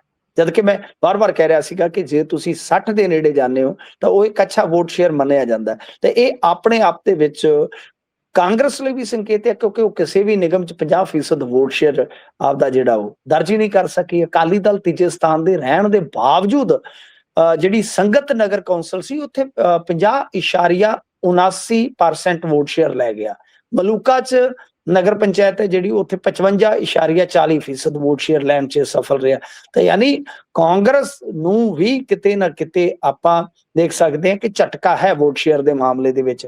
ਤਾਂ ਇਹ ਆਮ ਆਦਮੀ ਪਾਰਟੀ ਵਾਸਤੇ ਕਿ ਕਿਉਂਕਿ ਉਹਨਾਂ ਨੂੰ 40 ਲੋਕਲ ਬਾਡੀ ਸੰਸਥਾਵਾਂ 'ਚ ਸਿਰਫ 24 ਸਥਾਨਕ ਸੰਸਥਾਵਾਂ 'ਚ 40% ਹੀ ਵੋਟ ਸ਼ੇਅਰ ਮਿਲਿਆ। ਤਾਂ ਇਹ ਇੱਕ ਸੰਕੇਤ ਹੈ ਕਿ ਸਾਰੀਆਂ ਪਾਰਟੀਆਂ ਫਸ ਰਹੀਆਂ ਨੇ ਗੁਰਪ੍ਰੀਤ, ਸਾਰੀਆਂ ਪਾਰਟੀਆਂ ਫਸ ਰਹੀਆਂ ਨੇ। ਕਾਂਗਰਸ ਨੂੰ ਹੁਣ ਦੇਖਣਾ ਹੋਏਗਾ ਕਿ ਉਹ ਕਦੋਂ ਜਥੇਬੰਦਕ ਢਾਂਚੇ ਦਾ ਬਦਲਾਅ ਕਰਦੇ ਆ ਤੇ ਕਿਸੇ ਹਿਸਾਬ ਨਾਲ ਜਿਵੇਂ ਉਹ ਗਾਣਾ ਹੈ ਨਾ, ਹਾਲੇ ਪੰਜਵਾਂ ਤਾਂ ਗੇਰ ਪਾਇਆ ਨਾ ਬਿੱਲੋ, ਮਤਲਬ ਕਿ ਇਹ ਪੰਜਵਾਂ ਗੇਰ ਕਦੋਂ ਪਾਉਂਦੇ ਆ। ਨਹੀਂ ਤਾਂ ਮੈਨੂੰ ਲੱਗਦਾ ਕਿ ਐਤਕੀ ਖਿਚੜੀ ਹੀ ਅੱਗੇ ਇਸ ਤਰ੍ਹਾਂ ਤੁਰੀ ਜਾਏਗੀ, ਉਹਦੀ ਸੰਭਾਵਨਾ ਹੀ ਵੱਧਦੀ ਜਾਏਗੀ। ਹੰਗ ਦੀ ਸੰਕੇਤ ਆ ਰਹੇ ਨੇ ਫਿਰ ਇਸ ਹਿਸਾਬ ਨਾਲ। ਬਿਲਕੁਲ ਜਿਹੜਾ ਕਰੰਟ ਵੋਟ ਸ਼ੇਅਰ ਹੈ ਇਸ ਵੇਲੇ, ਜੇ ਆਪਾਂ ਲੋਕਲ ਬਾਡੀਜ਼ ਨੂੰ ਵੀ ਦੇਖਦੇ ਹਾਂ ਇਸ ਤੋਂ ਇਲਾਵਾ, ਕਿਉਂਕਿ ਤੁਸੀਂ ਜ਼ਿਮਨੀ ਚੋਣਾਂ ਵਾਲਾ ਵੀ ਡਾਟਾ ਚੱਕੋ, ਮੈਂ ਡਾਟਾ ਤੇ ਕੰਮ ਕਰਦਾ ਰਹਿਣਾ ਗੁਰਪ੍ਰੀਤ। ਤੁਸੀਂ ਜਿੰਨੀਆਂ ਵੀ ਜ਼ਿਮਨੀ ਚੋਣਾਂ ਹੋਈਆਂ ਆਮ ਆਦਮੀ ਪਾਰਟੀ ਨੇ ਜਿੱਤੀਆਂ ਜ਼ਰੂਰ ਆ, ਪਰ ਜੋ ਉਹਨਾਂ ਦਾ ਵੋਟ ਪ੍ਰਾਪਤੀ ਅੰਕ ਹੈ ਉਹ ਲਗਾਤਾਰ ਗਿਰਿਆ ਸੱਤਾ 'ਚ ਹੋਣ ਦੇ ਬਾਵਜੂਦ। ਸੋ ਇਹ ਕਿਤੇ ਨਾ ਕਿਤੇ ਸੰਕੇਤ ਹੈ ਕਿ ਇਸ ਵੇਲੇ ਮੌਜੂਦਾ ਸਮੀਕਰਨ ਤੇ ਸੰਕੇਤ ਕਿਸੇ ਵਾਸਤੇ ਵੀ ਸਪਸ਼ਟ ਮੈਂਡੇਟ ਦਾ ਨਹੀਂ ਦਿੰਦੇ ਕਿ ਉਹਨਾਂ ਨੂੰ ਸਪਸ਼ਟ ਬਹੁਮਤ ਮਿਲ ਜਾਏਗਾ, ਜਿਹੜਾ ਮੌਜੂਦਾ ਸਿਨੈਰੀਓ ਹੈ ਇਸ ਟਾਈਮ। ਜੀ ਇਸ ਤੋਂ ਅੱਗੇ ਆਪਾਂ ਵਧਦੇ ਹਾਂ ਤਾਂ ਉਧਰ ਗਾਇਬ ਹੋਈਆਂ ਕੁੜੀਆਂ ਦੇ ਮਾਮਲੇ 'ਚ ਅਧਿਕਾਰਤ ਬਿਆਨ ਸਾਹਮਣੇ ਆਇਆ। ਇਹ ਬਹੁਤ ਹੀ ਹੈਰਾਨ ਕਰਨ ਵਾਲਾ ਤੇ ਪਰੇਸ਼ਾਨ ਕਰਨ ਵਾਲਾ ਮਾਮਲਾ ਹੈ। ਹਾਂਜੀ, ਇਹ ਪਿਛਲੇ ਕੁਝ ਸਮੇਂ ਤੋਂ ਲਗਾਤਾਰ ਸੁਰਖੀਆਂ ਦੇ ਵਿੱਚ ਹੈ ਮਾਮਲਾ ਤੇ ਛੇਕੜ ਇਹਦੇ 'ਚ ਕੀ ਹੋਇਆ ਕਿ ਜਿਹੜੇ ਵੂਮਨ ਕਮਿਸ਼ਨ ਦੇ ਹੈਗੇ ਆ ਚੇਅਰਪਰਸਨ ਬੀਬੀ ਰਾਜ ਲਾਲੀ ਗਿੱਲ ਜੀ, ਉਹਨਾਂ ਨੇ ਇਹਦੇ ਤੇ ਸੋ ਮੋਟੋ ਲਿਆ ਸੀ। ਹਾਲਾਂਕਿ ਉਹਨਾਂ ਨੇ ਕੁੜੀਆਂ ਦੀਆਂ ਤਸਵੀਰਾਂ ਵਾਲੀ ਇੱਕ ਪੋਸਟ ਪਾਈ, ਫਿਰ ਉਹ ਡਿਲੀਟ ਕਰ ਗਏ ਸਨ। ਤਾਂ ਉਲਟਾ ਫਿਰ ਉਹਨਾਂ ਨੇ ਇੱਕ ਪੋਸਟ ਪਾਇਆ ਜਿਹਦੇ ਵਿੱਚ ਇੱਕ ADCP ਸਾਹਿਬ ਸਨ, ਜਿਹੜੇ ਦੱਸ ਰਹੇ ਸਨ, ਸਪਸ਼ਟ ਕਰ ਰਹੇ ਸੀਗੇ ਕਿ ਦਰਅਸਲ ਕੀ ਆ ਕਿ 14 ਲੜਕੀਆਂ ਗਾਇਬ ਨੇ ਤੇ 10 ਮਾਮਲੇ ਟੋਟਲ ਬਣਦੇ ਆ ਇਹਦੇ ਵਿੱਚ। ਇਹ ਨਾ 3 ਕੁੜੀਆਂ ਪਹਿਲਾਂ ਗਾਇਬ ਹੋਈਆਂ ਸਨ ਜਿਹੜੀਆਂ ਆਪੋ ਵਿੱਚ ਦੀ ਭੈਣਾਂ ਸਨ। ਉਸ ਤੋਂ ਬਾਅਦ ਲਗਾਤਾਰ ਇਹ ਮਾਮਲਾ ਸੋਸ਼ਲ ਮੀਡੀਆ ਤੇ ਚੁੱਕਿਆ ਗਿਆ ਲੋਕਾਂ ਵੱਲੋਂ। ਦਰਅਸਲ ਦੱਸਿਆ ਗਿਆ ਕਿ ਕਿਸੇ ਅੰਕੜੇ ਦੇ ਵਿੱਚ ਇੰਨੀਆਂ, ਕਿਸੇ ਅੰਕੜੇ ਦੇ ਵਿੱਚ ਇੰਨੀਆਂ। ਤਾਂ ਇਹਨਾਂ ਨੇ, ਪੁਲਿਸ ਨੇ ਜਿਹੜਾ ਅਧਿਕਾਰਤ ਤੌਰ ਤੇ ਬਿਆਨ ਜਾਰੀ ਕੀਤਾ ਉਹਦੇ ਵਿੱਚ ਇਹਨਾਂ ਨੇ ਕੁੱਲ ਮਿਲਾ ਕੇ 10 ਲੜਕੀਆਂ ਦੇ ਗਾਇਬ ਹੋਣ ਦੀ ਗੱਲ ਕਹੀ ਆ ਕਿ 39 ਦਿਨ ਦਾ ਅੰਕੜਾ ਜਿਹੜਾ ਉਹ ਦਿੱਤਾ ਜਾ ਰਿਹਾ। ਤਾਂ ਦੇਖੋ ਗੱਲ ਇਹ ਆ ਕਿ 14 ਇੱਕ ਅਖਬਾਰ ਨੇ ਕਿਹਾ ਟੋਟਲ, ਉਹਨਾਂ ਨੇ ਸਾਰੇ ਮੁਕੱਦਮੇ ਜਿਹੜੇ ਆ, ਸਾਰੇ ਰਜਿਸਟਰਡ ਮਾਮਲੇ ਜਿਹੜੇ ਆ, ਉਹ ਸਾਰੇ ਛਾਣ ਕੇ ਅੰਕੜਾ ਦਿੱਤਾ ਹੈ। ਹੁਣ ਇਹਦੇ ਵਿੱਚ ਕੁਝ ਹੋ ਸਕਦਾ ਹੈ ਕਿ ਬਾਲਗ ਜਾਂ ਨਾਬਾਲਗ ਲੜਕੀਆਂ ਜਿਹੜੀਆਂ ਨੇ ਉਹ ਸਹਿਮਤੀ ਨਾਲ ਆਪਣੇ ਲਵਰ ਨਾਲ ਜਾਂ ਚਾਹੁਣ ਵਾਲੇ ਨਾਲ ਚਲੀਆਂ ਗਈਆਂ। ਕੁਝ ਲੜਕੀਆਂ ਮੰਨਿਆ ਜਾ ਸਕਦਾ ਹੈ, ਪਰ ਕੁਝ ਜਿੱਦਾਂ ਇੱਕ ਲੜਕੀ ਏਦਾਂ ਦੀ ਵੀ ਹੈ ਜਿਹੜੀ ਆਪਦਾ ਕੰਮ ਕਰਕੇ ਆ ਰਹੀ ਸੀ, ਸਾਈਕਲ ਖਿਲਾਰ ਕੇ ਉਹ ਗਾਇਬ ਹੋ ਜਾਂਦੀ ਹੈ। ਮਤਲਬ ਕਿ ਅੱਜ ਤੱਕ ਉਹਦਾ ਪਤਾ ਨਹੀਂ ਲੱਗਿਆ। ਕੁਝ ਮਾਮਲੇ ਏਦਾਂ ਦੇ ਹੈਗੇ ਨੇ ਕਿ ਲੁਧਿਆਣੇ ਦੇ ਵਿੱਚੋਂ ਲੜਕੀਆਂ ਜਿਹੜੀਆਂ ਬਿਹਾਰ ਤੱਕ ਪਹੁੰਚੀਆਂ ਨੇ। ਇਹ ਪਹਿਲਾਂ ਦੀ ਮੈਂ ਗੱਲ ਕਰ ਰਿਹਾ। ਤਾਂ ਬੜਾ ਹੀ ਸੈਂਸਿਟਿਵ ਮਾਮਲਾ, ਕਿਉਂਕਿ ਇਸ ਤਰ੍ਹਾਂ ਦੀ ਜਿਹੜੀ ਮਿਸਿੰਗ ਹੁੰਦੀ ਹੈ ਨਾ, ਉਹ ਸਾਰਾ ਕੁਝ ਪੁਲਿਸ ਦੇ ਰਿਕਾਰਡ ਤੇ ਨਹੀਂ ਆਉਂਦਾ ਗੁਰਪ੍ਰੀਤ। ਆਮ ਤੌਰ ਤੇ ਲਾਪਤਾ ਬੰਦੇ ਬਾਰੇ ਪੁਲਿਸ ਛੇਤੀ ਕੀਤੇ ਮਾਮਲਾ ਨਹੀਂ ਦਰਜ ਕਰਦੀ। ਕਿਉਂਕਿ ਜਿਹੜਾ ਮਾਮਲਾ ਪੈਂਡਿੰਗ ਪਿਆ ਹੋਏਗਾ, ਇੱਕ ਤੇ ਜਿਹੜਾ ਨਵਾਂ ਅਫਸਰ ਆਉਂਦਾ ਫਿਰ ਸਥਾਨਕ SHO ਨੂੰ ਖਿੱਚਦਾ, IO ਨੂੰ ਖਿੱਚਦਾ, ਫਿਰ ਇਸ ਤੋਂ ਇਲਾਵਾ ਪੁਲਿਸ ਨੂੰ ਬਹੁਤ ਜ਼ਿਆਦਾ, ਮੰਨ ਲਓ ਕਿਸੇ ਥਾਂ ਤੋਂ ਸੂਚਨਾ ਮਿਲਦੀ ਹੈ ਬਿਹਾਰ ਤੋਂ, ਉਹਨਾਂ ਨੂੰ ਬਿਹਾਰ ਰੇਡ ਮਾਰਨੀ ਪਏਗੀ, ਇੱਕ ਬੰਗਾਲ ਤੋਂ ਮਿਲੀ ਤਾਂ ਬੰਗਾਲ ਜਾਣਾ ਪਏਗਾ, ਤਾਂ ਇਸ ਵਾਸਤੇ ਉਹ ਬਚਦੇ ਨੇ। ਇਹ ਵੀ ਬੜਿਆ ਜੀ ਇੱਕ ਠੋਸ ਪ੍ਰਮਾਣ ਹੈ ਇਸ ਗੱਲ ਦਾ ਕਿ ਜੇਕਰ ਐਗਜ਼ੈਕਟ ਅੰਕੜਾ ਕੱਢਣਾ ਹੋਵੇ ਤਾਂ ਜੇ ਉਹ ਸਾਰੇ ਮਾਮਲੇ ਰਜਿਸਟਰਡ ਹੋ ਜਾਣ ਤਾਂ ਇਹ ਅੰਕੜਾ ਬੜਾ ਭਿਆਨਕ ਹੋਏਗਾ। ਤੁਸੀਂ ਦੇਖੋ ਨਾ, ਅੱਜ ਕੋਈ ਸੱਜਣ ਦੱਸ ਰਿਹਾ ਸੀਗਾ, ਮੈਂ ਕਿਸੇ ਕੋਚ ਸੀਗਾ ਤਾਂ ਉੱਥੇ ਕਿਸੇ ਨੇ ਕਮੈਂਟ ਕੀਤਾ ਸੀਗਾ ਕਿ ਐਨਸੀਆਰਬੀ ਦਾ ਅੰਕੜਾ 2023-24 ਦਾ 6 ਲੱਖ ਲਾਪਤਾ ਹੋਣ ਦੀ ਗੱਲ ਕਰਦਾ ਹੈ, ਜੇ ਆਪਾਂ ਫੀਮੇਲਸ ਦੀ ਗੱਲ ਕਰੀਏ। ਤਾਂ ਇਹ ਅੰਕੜਾ ਪੰਜਾਬ ਦੇ ਵਿੱਚ ਵੀ ਬੇਹੱਦ ਡਰਾਵਨਾ ਮਿਲੇਗਾ ਤੁਹਾਨੂੰ। ਜੇਕਰ ਤੁਸੀਂ 2 ਸਾਲ ਦਾ 4 ਸਾਲ ਦਾ ਰਜਿਸਟਰਡ ਅੰਕੜਾ ਵੀ ਕੱਢੋਗੇ ਤਾਂ ਤੁਹਾਨੂੰ ਇੱਕ ਅੰਦਾਜ਼ਾ ਹੋ ਜਾਏਗਾ ਕਿ ਜੇ ਇਹਦੇ ਚ ਅਨਰਜਿਸਟਰਡ ਮਾਮਲੇ ਜੋੜ ਦਿੱਤੇ ਜਾਣ, ਲਾਪਤਾ ਮੁੰਡੇ ਕੁੜੀਆਂ ਦੇ ਜਾਂ ਜਿੰਨੇ ਵੀ ਲਾਪਤਾ ਲੋਕ ਨੇ, ਤਾਂ ਬਹੁਤ ਵੱਡਾ ਅੰਕੜਾ ਬਣ ਜਾਏਗਾ ਗੁਰਪ੍ਰੀਤ। ਜੀ ਬਿਲਕੁਲ। ਇਸ ਤੋਂ ਅੱਗੇ ਜੇਕਰ ਆਪਾਂ ਗੱਲ ਕਰੀਏ ਤਾਂ ਉਧਰ ਬਟਾਲੇ ਦੇ ਵਿੱਚ ਵੀ ਖੂਨੀ ਕਾਂਡ ਸਾਹਮਣੇ ਆਇਆ ਹੈ। ਹਾਂਜੀ, ਇਹਦੇ ਤੇ ਤਾਂ ਬੜੀ ਹੈਰਾਨਗੀ ਦੀ ਗੱਲ ਆ। ਤੁਹਾਨੂੰ ਯਾਦ ਹੋਣਾ ਹੈ ਕਿ ਆ ਥੋੜੇ ਦਿਨ ਪਹਿਲਾਂ ਰੋਡ ਰੇਜ ਦਾ ਇੱਕ ਮਸਲਾ ਕਿੰਨਾ ਉਲਝਿਆ ਸੀਗਾ ਕਿ ਆਮ ਆਦਮੀ ਪਾਰਟੀ ਦੇ ਇੱਕ ਆਗੂ ਨੂੰ ਗੋਲੀ ਵੱਜੀ ਸੀਗੀ, ਯਾਦ ਹੈ ਨਾ ਤੁਹਾਨੂੰ, ਸੱਟ ਲੱਗੀ ਸੀਗੀ। ਤੇ ਇਸ ਤੋਂ ਇਲਾਵਾ ਜੇ ਆਪਾਂ ਉਸ ਤੋਂ ਪਹਿਲਾਂ ਜਾਈਏ, ਇੱਕ ਵਿਗਿਆਨਕ ਦੀ ਹੱਤਿਆ ਕਰ ਦਿੱਤੀ ਗਈ ਸੀ ਮੋਹਾਲੀ ਦੇ ਵਿੱਚ। ਮਤਲਬ ਕਿ ਇਸ ਤਰ੍ਹਾਂ ਦੀਆਂ ਖਬਰਾਂ ਪਾਰਕਿੰਗ ਨੂੰ ਲੈ ਕੇ, ਰੋਡ ਰੇਜ ਨੂੰ ਲੈ ਕੇ ਬੜੀਆਂ ਹੀ ਆਉਂਦੀਆਂ ਪੰਜਾਬ ਦੇ ਵਿੱਚੋਂ। ਤੇ ਮੈਂ ਉਦੋਂ ਵੀ ਗੱਲ ਕਹੀ ਸੀ ਕਿ ਬਈ ਤੁਸੀਂ ਸਮੱਸਿਆ ਦੀ ਜੜ ਤੱਕ ਕਿਉਂ ਨਹੀਂ ਜਾਂਦੇ, ਕਿ ਅੱਜ ਕੱਲ ਲਾਂਘੇ ਭੀੜੇ ਹੋ ਗਏ ਨੇ, ਪਾਰਕਿੰਗਾਂ ਦੀ ਜਗ੍ਹਾ ਸਲੋਟ ਜਿਹੜੇ ਆ ਉਹ ਮਿਲ ਨਹੀਂ ਰਹੇ, ਲੋਕ ਝਗੜ ਰਹੇ ਆ, ਰੋਡ ਰੇਜ ਬਹੁਤ ਵੱਧ ਰਹੇ ਆ ਲੋਕਾਂ 'ਚ। ਇੱਕ ਤੇ ਪੇਸ਼ੈਂਟ ਉਹ ਜਿਹੜੀ ਆ ਨਾ, ਪੇਸ਼ੈਂਸ ਹੁੰਦੀ ਆ, ਪੇਸ਼ੈਂਟ ਨਹੀਂ ਹੈਗੇ ਲੋਕ, ਸਹਿਨਸ਼ੀਲਤਾ ਨਹੀਂ ਹੈ, ਬਹੁਤ ਕਾਹਲੀ ਹੈ ਸਰ। ਤਾਂ ਗੱਲ ਇਹ ਆ ਕਿ ਅੱਜ ਬਟਾਲੇ ਦੇ ਵਿੱਚ ਵੀ ਇਸੇ ਤਰ੍ਹਾਂ ਦਾ ਹੀ ਮਾਮਲਾ ਹੋਇਆ। ਗੱਡੀ ਕ੍ਰਾਸ ਕਰਨ ਨੂੰ ਲੈ ਕੇ 2 ਧਿਰਾਂ ਟਕਰਾਈਆਂ ਨੇ। ਇਹਦੇ ਵਿੱਚ ਇੱਕ ਜਿਹੜਾ ਸੀਗਾ ਨਿਹੰਗ ਸਿੱਖ ਪਹਿਰਾਵੇ 'ਚ ਸੀਗਾ ਨੌਜਵਾਨ, ਤੇ ਉਹ ਮਰ ਗਿਆ। ਇਸ ਤੋਂ ਇਲਾਵਾ ਜਿਹੜੇ ਮਾਰਨ ਵਾਲੀ ਧਿਰ ਆ, ਉਹਦੇ ਵਿੱਚੋਂ ਵੀ ਇੱਕ ਨੇ ਖੁਦ ਨੂੰ ਫਾਇਰ ਮਾਰ ਲਿਆ, ਉਹ ਵੀ ਕ੍ਰਿਟੀਕਲ ਹੈ। ਇਹ ਮਾਮਲਾ ਇਸੇ ਤਰ੍ਹਾਂ ਹੀ ਹੋਇਆ। ਜਿਹੜੇ ਪ੍ਰਤੱਖਦਰਸ਼ੀ, ਮੈਂ 2-3 ਵੀਡੀਓ ਦੇਖੀਆਂ ਨੇ ਪ੍ਰਤੱਖਦਰਸ਼ੀਆਂ ਦੀਆਂ, ਉਹ ਦੱਸਦੇ ਆ ਕਿ ਝਗੜਾ ਹੋਇਆ। ਪਹਿਲਾਂ ਜਿਹੜੇ ਫੋਰਚੂਨਰ ਵਾਲੇ ਸੀ, ਉਹਨਾਂ ਨੇ ਜੋ ਨਿਹੰਗ ਬਾਣੇ ਦੇ ਵਿੱਚ ਨੌਜਵਾਨ ਸੀ ਉਹਦੇ ਤੇ ਫਾਇਰ ਕੀਤੇ, ਕਿਉਂਕਿ ਉਹਦੇ ਕੋਲ ਵੀ ਵੈਪਨ ਸੀ। ਫਿਰ ਉਹਨੇ ਵੀ ਫਾਇਰਿੰਗ ਅੱਗੋਂ ਕੀਤੀ। ਉਹਦੇ ਬਾਅਦ ਜਿਹੜੀ ਮਤਲਬ ਕਿ ਗੋਲੀ ਸੀ ਉਹਨੂੰ ਲੱਗ ਗਈ। ਜਿਸ ਵੇਲੇ ਉਹ ਮਰ ਗਿਆ, ਉਹ ਜਿਹੜਾ ਮੁੰਡਾ ਸੀਗਾ ਉਹਨੇ ਆਪਦੇ ਮਾਰ ਲਿਆ ਫਾਇਰ। ਤੇ ਜਦੋਂ ਗੋਲੀ ਵੱਜੀ, ਦੂਜੇ ਨਾਲ ਦੇ ਨੇ ਦੇਖਿਆ ਤਾਂ ਉਹਨੇ ਲਾਸ਼ ਨੂੰ 2 ਗੋਲੀਆਂ ਮਾਰੀਆਂ ਨੇ। ਤੁਸੀਂ ਹਿਸਾਬ ਲਾ ਲਓ, ਡੈਡ ਬੋਡੀ ਨੂੰ। ਏਡਾ ਤਗੜਾ ਖੂਨੀ ਕਾਂਡ ਹੋਇਆ। ਤਾਂ ਮ੍ਰਿਤਕ ਦੀ ਪਹਿਚਾਣ ਨਿਹੰਗ ਦੀਪਿੰਦਰ ਸਿੰਘ ਦੇ ਵਜੋਂ ਹੋਈ ਹੈ। ਨੌਜਵਾਨ ਹੀ ਸੀਗਾ, ਕੋਈ ਜ਼ਿਆਦਾ ਉਮਰ ਮੈਨੂੰ ਜਾਪਦੀ ਨਹੀਂ। ਤਾਂ ਗੱਲ ਇਹ ਆ ਕਿ ਇਹ ਫੋਰਚੂਨਰ ਕਾਰ ਦੇ ਵਿੱਚ ਜਿਹੜੇ ਆਏ ਸੀਗੇ, ਉਹਨਾਂ ਦੀ ਕੋਈ ਹਾਲੇ ਤੱਕ ਪਛਾਣ ਜਨਤਕ ਨਹੀਂ ਹੋਈ ਗੁਰਪ੍ਰੀਤ। ਪਰ ਬਹੁਤ ਹੀ ਤਗੜਾ ਡਰਾਵਣਾ ਕਾਂਡ ਹੋਇਆ, ਬਹੁਤ ਹੀ ਭਿਆਨਕ ਕਾਂਡ ਹੋਇਆ। ਸੋ ਜਿਹਦੇ ਵਿੱਚ ਇੱਕ ਨੌਜਵਾਨ ਦੀ ਮੌਤ ਹੋ ਗਈ ਆ, ਦੂਸਰਾ ਖੁਦ ਨੂੰ ਗੋਲੀ ਮਾਰ ਕੇ ਜ਼ਿੰਦਗੀ ਮੌਤ ਦੇ ਵਿਚਾਲੇ ਝੂਲ ਰਿਹਾ ਹੈ, ਤੇ ਤੀਸਰਾ ਉਹਨੇ ਡੈਡ ਬੋਡੀਜ਼ ਨੂੰ ਗੋਲੀਆਂ ਮਾਰ ਦਿੱਤੀਆਂ। ਲਗਭਗ ਦੱਸਦੇ ਆ ਕਿ 15 ਤੋਂ 20 ਫਾਇਰ ਹੋਏ ਨੇ। ਇਹ ਜਿਹੜਾ ਨਿਹੰਗ ਸਿੰਘ ਸੀਗਾ ਦੀਪਿੰਦਰ ਸਿੰਘ ਉਰਫ ਦੀਪ ਸ਼ੱਕਰਪੁਰੀਆ, ਇਹ ਜਿਹੜਾ ਹੈ ਨਾ ਪਿੰਡ ਸ਼ੱਕਰਪੁਰ ਦਾ ਰਹਿਣ ਵਾਲਾ ਸੀਗਾ, ਤੇ ਇੱਕ ਡੀ ਐਡਿਕਸ਼ਨ ਸੈਂਟਰ ਚਲਾਉਂਦਾ ਸੀਗਾ। ਤੇ ਜਿਹੜੇ ਫੋਰਚੂਨਰ ਸਵਾਰ ਸੀਗੇ ਦੋਵੇਂ ਨੌਜਵਾਨ, ਉਹ ਕਿਸੇ ਗਨ ਹਾਊਸ ਵਾਲੇ ਦੇ ਪਰਿਵਾਰ ਨਾਲ ਤਾਲੁਕ ਰੱਖਦੇ ਆ। ਬਹੁਤੀ ਜਾਂਚ ਅਜੇ ਹੋਈ ਨਹੀਂ, ਬਹੁਤਾ ਇਹਨਾਂ ਦਾ ਮਤਲਬ ਕਿ ਹਾਲੇ ਤੱਕ ਐਡਰੈਸ ਵਗੈਰਾ ਜਿਹੜੇ ਆ, ਨਾਮ ਵਗੈਰਾ ਜਨਤਕ ਨਹੀਂ ਹੋਏ ਗੁਰਪ੍ਰੀਤ ਜੀ। ਇਸ ਤੋਂ ਅੱਗੇ ਜੇਕਰ ਆਪਾਂ ਗੱਲ ਕਰੀਏ ਤਾਂ ਉਧਰ ਕਾਂਗਰਸੀ ਲੀਡਰਾਂ ਉੱਤੇ ਵੀ ਈਡੀ ਦੀ ਰੇਡ ਹੋਈ ਹੈ।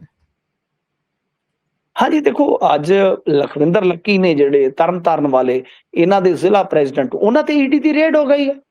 ਕੱਲ ਕਿੱਕੀ ਢਿੱਲੋਂ ਤਕਰੀਬਨ ਮੇਰੇ ਖਿਆਲ ਦੇ ਨਾਲ 8 ਤੋਂ 10 ਘੰਟੇ ਈਡੀ ਦੇ ਦਫ਼ਤਰ 'ਚ ਬੈਠੇ ਰਹੇ ਨੇ ਜੀ। ਉਹਨਾਂ ਤੇ ਵਿਜੀਲੈਂਸ ਦਾ ਮੁਕੱਦਮਾ ਹੈ। ਤਾਂ ਗੱਲ ਇਹ ਹੈ ਕਿ ਹੁਣ ਹੌਲੀ ਹੌਲੀ ਜਿਹੜੀ ਪੋਲੀਟੀਕਲ ਜਮਾਤ ਹੈ, ਅਫਸਰਾਂ ਤੇ ਸ਼ਿਕੰਜਾ ਉਹਨਾਂ ਨੇ ਕੱਸਿਆ ਹੀ ਆ, ਚਾਹੇ ਗਮਾਡਾ ਦੇ ਹੋਣ, ਚਾਹੇ ਇੱਧਰ ਉੱਧਰ ਦੇ ਹੋਰ ਹੋਣ, ਭੁੱਲਰ ਵਾਲੇ ਮਾਮਲੇ ਨੂੰ ਲੈ ਕੇ ਜਾਂ ਵਿਜੀਲੈਂਸ ਵਾਲੇ ਮਾਮਲੇ ਨੂੰ ਲੈ ਕੇ। ਤਾਂ ਹੁਣ ਕੀ ਹੈ ਕਿ ਅੱਗੇ ਇਹਨਾਂ ਦਾ ਘੇਰਾ ਵਸੀ ਹੁੰਦਾ ਜਾ ਰਿਹਾ, ਤਾਂ ਅੱਜ ਇਹਨਾਂ ਦੇ ਟਿਕਾਣਿਆਂ ਤੇ ਰੇਡਾਂ ਵੱਜੀਆਂ ਨੇ। ਤਾਂ ਇਹਦਾ ਮਤਲਬ ਹੈ ਕਿ ਈਡੀ ਜਿਹੜੀ ਆ ਹੌਲੀ ਹੌਲੀ ਹੁਣ ਪੋਲੀਟੀਕਲ ਬੰਦਿਆਂ ਤੇ ਵਰੇਗੀ। ਮੇਰਾ ਇਹੋ ਹੀ ਅੰਦਾਜ਼ਾ ਸੀਗਾ ਕਿ ਹੁਣ ਪੋਲੀਟੀਕਲ ਬੰਦਿਆਂ ਦੀਆਂ ਵੀ ਫਾਈਲਾਂ ਖੋਲਣੀਆਂ ਉਹ ਸ਼ੁਰੂ ਕਰ ਦੇਣਗੇ, ਕਿਉਂਕਿ ਮੌਸਮ ਜਿਹੜਾ ਇਲੈਕਸ਼ਨ ਦਾ ਆ, ਤੇ ਤੁਹਾਨੂੰ ਪਤਾ ਹੀ ਹੈ ਡਿਸਕਲੇਮਰ ਹੁੰਦਾ ਸਾਡਾ ਕਿ ਜਦੋਂ ਇਸ ਤਰ੍ਹਾਂ ਦੀ ਸੈਂਟਰਲ ਏਜੰਸੀ ਦੀ ਕੋਈ ਰੇਡ ਪੈਂਦੀ ਆ, ਬਹੁਤਾ ਕੁਝ ਬਾਹਰ ਨਹੀਂ ਨਿਕਲਦਾ, ਉਹ ਆਫੀਸ਼ੀਅਲੀ ਕੋਈ ਸਟੇਟਮੈਂਟ ਦੇਣ ਤੇ ਫਿਰ ਹੀ ਪਤਾ ਲੱਗਦਾ ਕਿ ਕੀ ਕੁਝ ਹੋਇਆ।